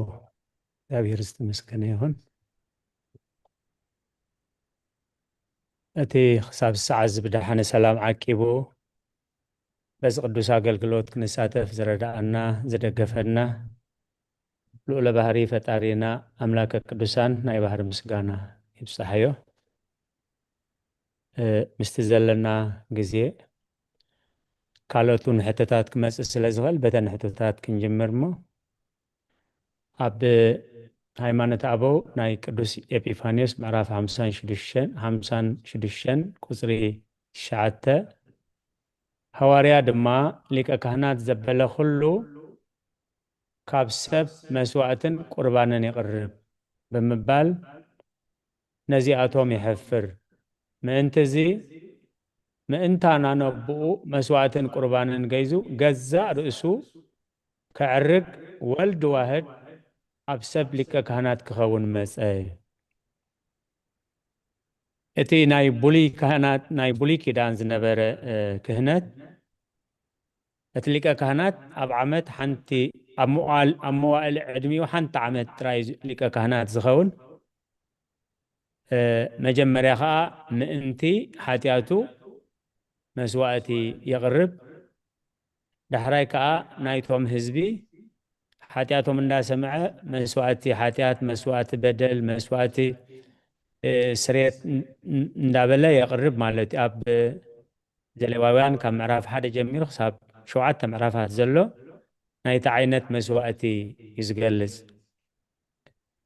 ነዚ ናይ ኣሮን ብሓረግ ትውልድ ናይ ክህነት ኣሮን ዝመፀ ክህነት ተቐቢሎም ነዚ ግን ኣይንፈልጦን ኢና ንክርስቶስ ግን ኣይንፈልጦን ኢና ስለዝበሉ ነቲ ናይ ኣሮን ዝነበረ ሊቀ ካህናት ናይ ቡሉይ ኪዳን ዝነበረ ሊቀ ካህናትን ዝተቐበሎ ሊቀ ክህነትን ዘዕርጎ ነበረ መስዋዕትን ነዚ ኩሉ ኣነፃፂሩ እቲ ብሉፅ ሊቀ ካህናት ኣብ ቡሉይ ኪዳን ከም ምሳሌ ተጠቕሰ ኢየሱስ ክርስቶስ ምዃኑ ከም ሊቀ ካህናት ከቕበልዎ እቲ መልእኽቲ ናይ ሐዋርያ ቅዱስ ጳውሎስ ኣብታ ሓብትና ህይወት ዝሓተተታ ሕጊ ንድኹማት ትብል ቃል ኣቐዲምና ብኣ ክንጅምር ሐዋርያ ቅዱስ ጳውሎስ ኣቐዲሙ ኣብ ቀዳማይ ጢሞቴዎስ ምዕራፍ 1 ኣብ ቁፅሪ 9 እንታይ ኢሉ ኣሎ ሕጊ ንመፍረስቲ ሕጊ እምበር ንጻድቕ ከም ዘይተሰርዐ ይብል ማለት ሕጊ ንመፍረስቲ ሕጊ እዩ ተሰሪዑ ስለዚ እንታይ ይኽብል ደሪ ሐዋርያ ቅዱስ ጳውሎስ ልዕል ኣቢልና ክንምፀይና ማለት እዩ ትርእስቲ እንታይ ዝብል ካብ ናይ ሓሶት ትምህርቲ ምጥንቃቕ ይብል اتا مدمدمتا تأزاز بلا قطر حموشة اتا مدمدمتا تأزاز قنا فقري كاب نصف لبي كاب سناي حلنا كاب لق مزي بالله امنتيا قالي كاب زنبيلهم نابزر بها تو تمليسهم نتزبلوا ويس نتزرد وزيس توعلوا أخن السمسي ما مهران حق خوخوني زداليو قناخة حقي بما قد حق انت قبر وس تناي مخانو نفلتنا حقي نمفرست حقي تسرع سلازي حقي ندخمات يوز تسرع حقي ندخمات يخص تسرع قبل كله مجمريا حق لبونا ينيرو مالتي بحق لبونا ودسب بحق بلبونا خنبر أما صحف ينوك معراف عسرته وتشعته تب بسأليم كلام هايمانو تخصنا أي تفترني كاب حق لبونا مسود غاقن ناب حق صحوف مسيو حق صحوف كساب معالت دحنا تزبط صحكا كم معارك ملكة سيديك زي كونه لك كانت بارون مسير سلازي نابزن موكس قريبا زلوا مستاتقسي ابراويان حموشة كاب حد كساب 4 زلوا موكس غميت وزلوا بحنساب نرأينمو أما أكل السب التولد لك كانت زبلس مبائن حرودن سلاحاتيات من تخسوه بناء أملاخ قال نجار سبيزشيم آرون نيرو دحراينا بدك آرون النابلة أزليك كهنات زي أبتاك قدس قدسان بجوكو ولا حد سبزات يلن أب عمد حنتك زي ذاته أب عمد كا حنتك زي اللي كهنات زي شيء معمول عدميهم مالت سلازي أزي سلاحاتيات حزبون تحيزو ذاته مسواتي حيزو ذاته ناي حرود خون خيل ناي انسسا خون خيل ناي اخلق خون خيل نرؤسو خا دخام سلازي طبقو نتوم دنا قرتن اتقاقين كدنقص اللهم يخيلي اتي نبعلو حاتيات سلازي ودق سبات اب حاتيات ودقنا إلونكم اسوه خلو نتوم سبات انون بزبلو زلو حاتيات سي ودقه سلازي سب دخومي لنتوم سبات كدنقص اللهم يخيلي سلازي دما كم تم انت حزبي كمون من ترأسو سلاحاتيات كسوء تقبعوي هذي حجين تاعيو اتي أبولي كيدانز نبرة لك كهناتي كم آرون بأملاخ تسوع دامبر نازي خبر زحاد وكابع الغوزدو اي كيلني ناب قصري شوعات مسكدة أبزلنا يب إبراويان تنمو كسي مودعتا تقسي أزل قطر 10 شمونتن حقس دخام نزلوهم سباتيو لكان كهنات كوخون زي شموم اتدحر حقز مسقال محلاقنا نزل عالم فصم زخونه ودي زي شيم نايزل عالم اللي كهنات مخنياتو فولين تخقلز كله أسفح بلنا ندحرينايو كامو دما يسوس مدحن زحش خيدان كونه كاب كتر 10 كلتن اتي اتومسي كينبرو بموت سلاز تخلكلو بزحات كهنات نبرو ازغنا نزل عالم زنبر سلازخونه زي حلف كهنات علو كهنات ناي بحريو كهناتو مودعتان مجمرتان يبولون ازي ليك كهنات يسوع كريستوس سلغزا رسو زقربو حاتيات مسواتي يبولون سلا كالوت حزبي زقربو مسواتون يبولون بجكا هيوتو مال سلازي دما نتوم بو ابيلوم ناب املاخ زمسو كل غزي ما انتوم كلمن زنبر سلازخونه فصي مخدحنوم يخيلي كمز زبل خفاتن رخصتن زي بلو كاب حتان اتفليه كاب سمايات كال عل زبل قدوس لك كهنات عدليناي كاب أبيل جميرهم بزحات سلامنت مسوات سماعتات انتخونوكا ني علم كدحنوغن اي تخالومن نفسهم كدحنون اي تخالومن كمز زبالة كفاءتن رخصاتن زي بولو كاب حتى آن التفعيلية كاب سمايات كعاد العل زبالة ليكا كهنات عدلينا نسو كم توم كالوت لقاون تخانات قدم ምእንቲ ሓጢኣት ርእሱ ድሓር ድማ ምእንቲ ሓጢኣት ህዝቢ ኣብ ፀፅባሕ መስዋእቲ ክቕርብ ዘየድልዮ እሞ ርእሱ ንመስዋእቲ ምስ ወፈየ ሓንሳእ ንሓዋሩ ገበሮ እዩ ኣብ ዓመት ናይ መስዋእቲ ካልእ ዓይነት ኣየድልዮን እዩ ሕገስ ድኻም ንዘለዎም ሰባት ሊቃውንቲ ካህናት ክኾኑ ይሸሞም ንሳቶም ብሕጊ እዮም ተሸይሞም ንሱ ግን ናይ ባህሪ ሊቀ ድሕሪ ሕጊ ዝመፅእ ቃል መሓላ ግና ንዘለኣለም ፍጹም ዝኾነ ወዲዩ ዝሸይም ስለ ቃላቱ እግዚኣብሔር ዝተመስገነ ይኹን ስለዚ ናይ ሓድሽ ኪዳን ሊቀ ካህናት ኢሉ ምዕራፍ 8 እውን ብሰፊሑ ዝገልጽ ተመሊሱ ክኸውን ተስፋ ይገብር ምናልባት ካብ ጉባኤ ሕቶታት እንተደኣ ሃሊት ግዜ ከይኣኽለና ናብ ጉባኤ ክንምለስ እሞ ንጉባኤ ዕድል ክንብል መድረኽ ንሓውና ዲያቆን መሓሪ አሜን ቃልዎ ተስማዕልና ኣቦና እሺ ካብዚ ብምቕፃል ንእሽተይ ግዜ ስለ ዘላትና ካብ ጉባኤ ዝኾነ ሕቶ ሓሳብ ርእቶ ኣስተንትኖ እንተሎ ስቃይ ትበሉ ኢኹም ቅድሚ ኣቦና መብርህ ትምህርትን ጸሎትን ገይሮም ማዕፃዎም ናባኹም ዕድል ክህብ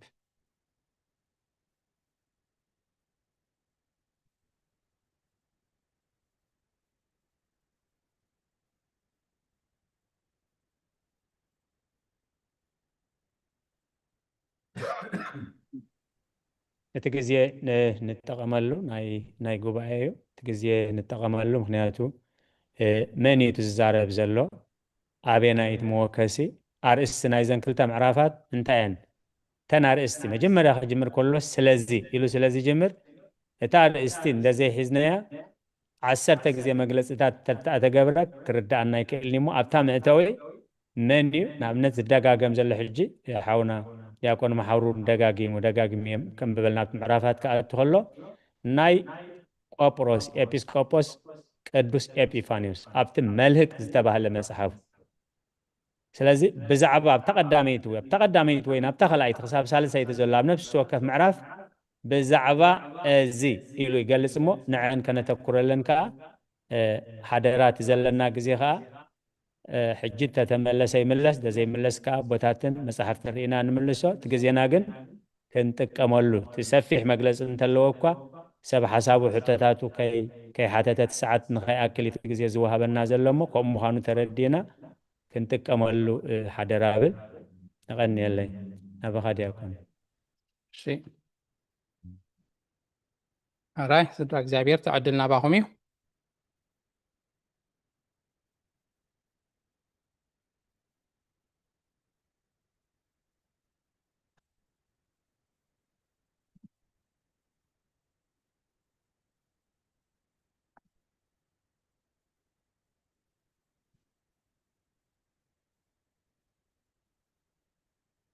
ኣራይ እምበር ድኾነ ሓሳብ ርእቶ ኣስተንትኖ ሕቶ ተደይብልና ናብ ኣቦና ክሓልፈኩም እየ ኣቦና ኣቦይ መልኣከ ሰላም ኣቦና ኣባይ ቆሞስ እውን ኣብ መንጎና ስለ ዘለዉ ቦታትና ናብኦም ክሓልፈኩም እየ መድረኽ ናባኹም ኣቦታት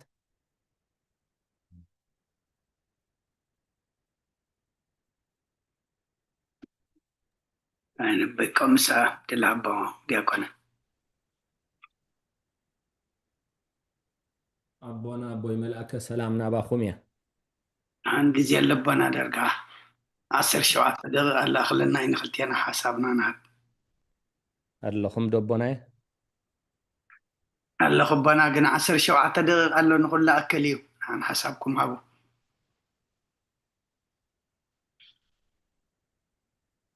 ሚዩት ኮይነ ኸይትኸ ዛረብ ኣለኹ ይስማዕና ኣለኹ تسمع ربنا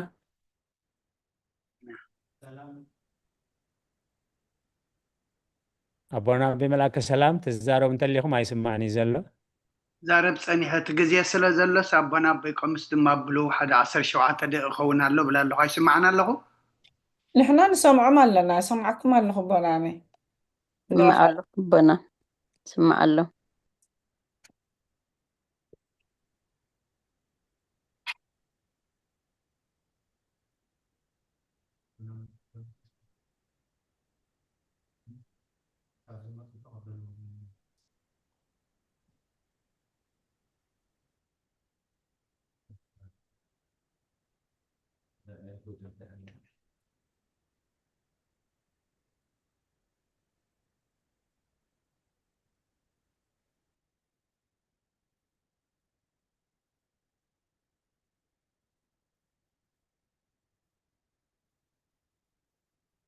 عشرة حمشة دقيقة نقول هذا أكل سلا جلس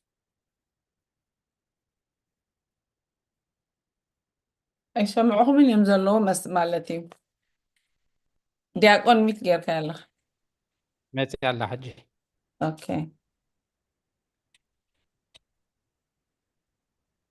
أبونا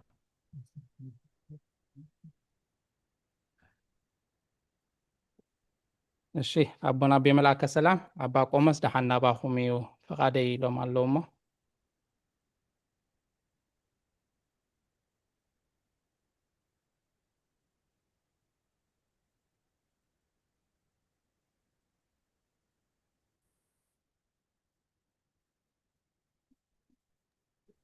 راي فقاد أملاخ يخن على هوت سمع لنا حونا دياقون كموين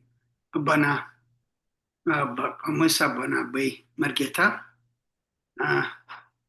على هوت يسمع لنا حفتنا مولودما كاب حمامكي تفويسكي محرات رغيبكي نبز قبائات حويسكي أملاخ دما سلاز قبرلكي مسمور كتمسجني منياتو حقوس الله يزمر صوت الله يسأل إمه مزمورنا أملاخ سلا فواسنتو سلا محرتو كتمسجني قبرل جابير كبرن مسكانان معيخن ولا محرت قبرلكن كلهم حمام دما أملاخ يفوسلنا كم كلكم أبزق بعز لهم نتات تزمرت مزمور بتقسي زقلتكم كمونة توهبكم نوابات بمن باب كابزغن مهارو زمسناناي إبيفانيسون تردعكم كتستنتنو بحتون نخلنا زخون كتقربا زمسغن كلكم زمن أقلقلتكم يبارخ أبقصري 4 كلتن كساب 4 زلو امباركس نسو كم زفرها كزارب كله قويتا زلبسو هلاوي سب يقلص አለው نسو بحق سب كم زخونه دما بز حطيا زيبل قويتا زلبسو قبر سغا قلصه سب مخانو دافر هنبر نملكوسي فرحات يبلون رهاتو كم نطبطاب دم كسع زخون بله ملك الدم كا ناي سغا ايو زصانا نعو ملأخ كاب سماي ورد دما بله نسو بهلاويو حيل ملأخ زدلي ايكونن كماي نقول ملأخ تزفتر بعلو ايو اب سمايات زلون اب لعل مدر زلون اما عمق تحت مدر زلون كل بركي نعوء ايو زسجد سلقالو املاخنا مسغانا يبصحيو باركس نسو كم زفرها كزارب كله كويتا زلبسو هلاويه سب يقلص اتزفرها اتدتساقيه اتزرحاصه اينا ايو اندحريلنا اتسغا ايو قويتا بسغا كم زتقلصه نعنا نمردا ايو امبر نملكوسي انتايلو فرحات يبلون نترهاتو كم دم زنطبطبا دما ناي سغا ايو زصانان عملاخ كاب سماي ورد دما بلا مسبله نسو بهلاويو حيل ملأخ زدلي ايكونن نسو بهلاويو ንሱ ብመለኮትነቱ ንሱ ብፈጣሪነቱ ሓገዝ መልአኽ ሓይሊ መልአኽ ዝደሊ ኣይኮነን መላእኽቲ ናይ እግዚአብሔር ፍጡራት እዮም ሱራፊኤል ይሰግዱለቱ ወችሩቤል ይሰብህዎ ኢልና ከምተም ሰማያውያን ችሩቤልን ሱራፊኤልን ኣብ ቅድሚኡ ኣብ ላዕሊ ዝሰግዱ ንሕና ድማ ኣብዛ ምድራዊት ቤቱ ኮይና ኩሉ ዚየ ኣብ ቅዳሴ ከምኡ ኢና ንብል እሞ ንሱ ብህላዊኡ ሓይሊ መልአኽ ዝደሊ ይኮነን ከመይ ንኩሎም መላእክቲ ዝፈጠረ ባዕሉ እዩ ኣብታ ጸሎት ሃይማኖት እንታይ ኢና ንብል ኩሉ ብዝሓዘ ሰማይ ምድርን ዝረአን ዘይረአን ዝፈጠረ እናበልና ኢና ኩሉ ብኡ ኾነ እታ ኣብ ምድሪ ዘሎ ወይስ ኣብ ሰማይ ዘሎ ብዘይ ብኡ ዝኾነ ዋላ ሓደ የለን እናበልና ኢና ኣብታ መግለፂ ሃይማኖትና ወይ ድማ ተዋህዶነትና ኦርቶዶክሳውነትና ትገልጽ ናይ ሃይማኖት ጸሎት ትብል ኣብኣ እውን እሺ እሞ ከመይ ንኩሎም መላእክቲ ዝፈጠረ ንሱ ባዕሉ እዩ ኣብ ሰማያት ዘለውን ኣብ ምድሪ ዘሎን ኣብ ማዕሙቕ ትሕቲ ምድሪ ዘሎን ኩሉ ብርኪ ንዕኡ ዝሰግድ እዩ ክብሪ ንኣምላኽ ይኹን ንሱ ካብ ፍጡራቱ ሓገዝ ወይ ድማ ደገፍ ወይ ረዲኤት ድማ ኣይደልን እዩ ረዲኤት ንደሊ ሓገዝ ንደሊ ሓይሊ ንደሊ ንሕና ፍጡራቱ ኢና እሞ እቲ ብፍርሃት እቲ ብርሃፁ ከም ነጠብጣብ ደም ተገሊጹ ዘሎ ብምንታይ እንድሕር ኢልና ብስጋ ፍጹም ሰብ ፍጹም ኣምላኽ ኣምላኽነቱ ግን ኣይደክም ኣይፈርሕ ኣይርህፅ እሞ ንሱ ንኩሉ ኣብ ሰማይ ዘሎን ኣብ ምድሪ ዘሎን ኣብ ትሕቲ ምድሪ ዘሎን ድማ ከም ዝፈጠረ እታ ኣብኣ ተጠቂሳ ዘላ ሓንቲ ጥቕሲ ንዓኸም ብባኤ ክልተ እየን ተጠቂሰን ዘለዋ ግን ነታ ፊልጵ 2 ካብ 9 ክሳብ 11 ዘሎ ከም ብባኤ ስለዚ ከዓ ኣብ ሰማያትን ኣብ ምድርን ኣብ ትሕቲ ምድርን ዘሎ ኩሉ ብርኪ ብስም ኢየሱስ ክርስቶስ ምእንቲ ክንብርከኽ ልሳን ዘበለ እውን ንኽብሪ እግዚኣብሔር ኣቦ ኢሉ ኢየሱስ ጎይታ ምዃኑ ክእመን እዩ ኣምላኽ ናብ ልዕሊ ኩሉ ልዕል ዘበሎ ካብ ኩሉ ስም ልዕል ዝበለ ስም እውን ዝሃቦ ስለቃሉ ኣምላኽና ምስጋና ይብፅሐዮ ኣብ ሰማያት ይኹን ኣብ ምድሪ ይኹን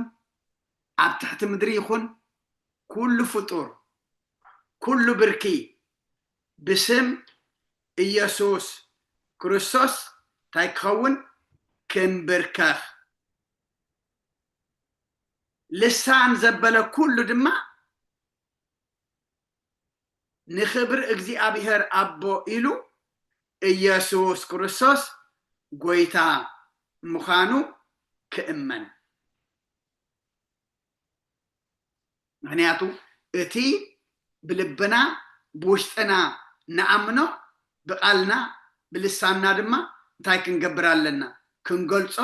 ክብሪ ድማ ክንህብ ኣሎና እሞ ስለኩሉ እግዚኣብሔር ኣምላኽና ምስጋና ይብፅሐዮ ናይ ብሓቂ ዕምቆት ዘለዎ ትምህርቲ ኢና ንምሃር ዘለና ዝሕጂ ናይ ቅዱስ ኤጲፋንዮስ ንምሃሮ ዘለና እውን እሞ ተማሂርና ከነፅንዕ ኣፅኒዕና ድማ ናብ ኣምላኽ ዝያዳ ክንቀርብ ኣብታ እናዓዛዕበናላ እምነት እውን ፀኒዕና ክንነብር ድማ እግዚኣብሔር نخلنا يحجزنا سلا كل እግዚአብሔር مسكانا يبصحيو مبزئة ودي لكم شيء አጀሚሩ ዘፈጸመና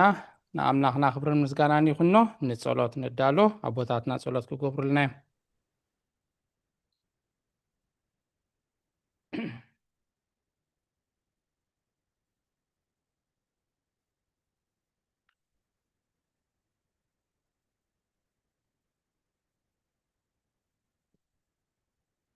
ኣቦናይ ባዕልኹም ዘይተዓጽውልና نباكم يبانا نباكم በስመ አብ ወወልድ ወመንፈስ ቅዱስ አሐዱ አምላክ አዴና ቅድስት ድንግል ማርያም እንታና ብትገብሮ ጸሎትን ልምባኖን አርባዕተ ዓበይቲ ብርሃናውያን ሚካኤልን ገብርኤልን ሩፋኤልን ሱርያልን ምእንቲ ጸሎት ስጋ ዘይለበሱ አርባዕተ እንስሳን 24 ካህናት ሰማይን ምእንቲ ጸሎት ቅዱስ እስጢፋኖስ ሊቀ ዲያቆናትን ቅዱስ ጊዮርጊስ ሊቀ ሰማዕታትን ምእንቲ ጸሎት ኩሎም ቅዱሳን አቦታትና ገዳማውያን ሰማዕታት ባሕታውያን ስውራን ክትብል ገጽካ ብርሃልና ብሰማይ ዘሎ ምሕረትካ ውርደልና ኣብ ምድሪ ዘሎ መዓትካ ቀንጥጠልና ሰናይ ዘበለ ሓሳብ ልብና ስምረልና ካብ ኩሉ ክፉእ ንዓናን ንውሉድናን ንመጻኢናን ንዘለኣለማዊ ህይወትናን ዘይጠቅም ሓሳብን ውሳኔን ኪደትን ድማ እግዚኣብሔር ኣምላኽ ባዕልኻ ሰውረና ኦ እግዚኣብሔር ኣምላኽ ኩሉ ኣብ ህይወትና ዝፍጸም ከም ሰናይ ፍቓድካ ንረብሓናን ንዘለኣለማውነትናን ምዃኑ ክንርዳእ ዓይንተ ልቦናና መዓልትና ካብ መዓልቲ ብርሃልና ብቑዓት ግበረና ብምስጋና ከምዚ ኢልና ክንጽልብ ሰማያት ትነብር ኣቦና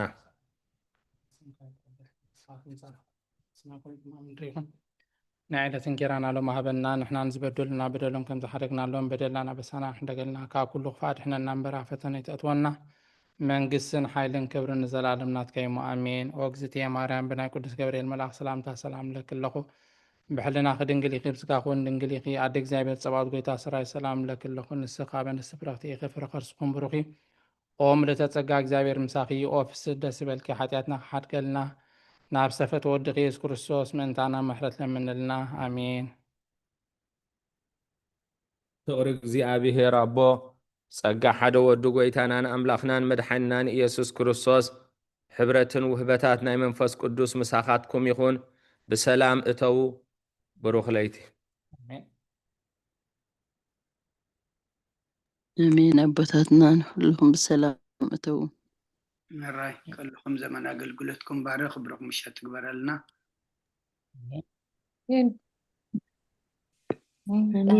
ስነና አገልግሎትኩም ይባረክ ቃል ህይወት ይስማዓልና አገልግሎትኩም ይባረክ ብድሓን ሕደሩ ቃል ህይወት ይስማዓልና አቦታትና ዲያቆን ኩልኩም ጽቡቅ ተማሂርና ጥዕም ለይቲ ባይ ሮለይቲ ግበረልና ድሓን ሕደሩ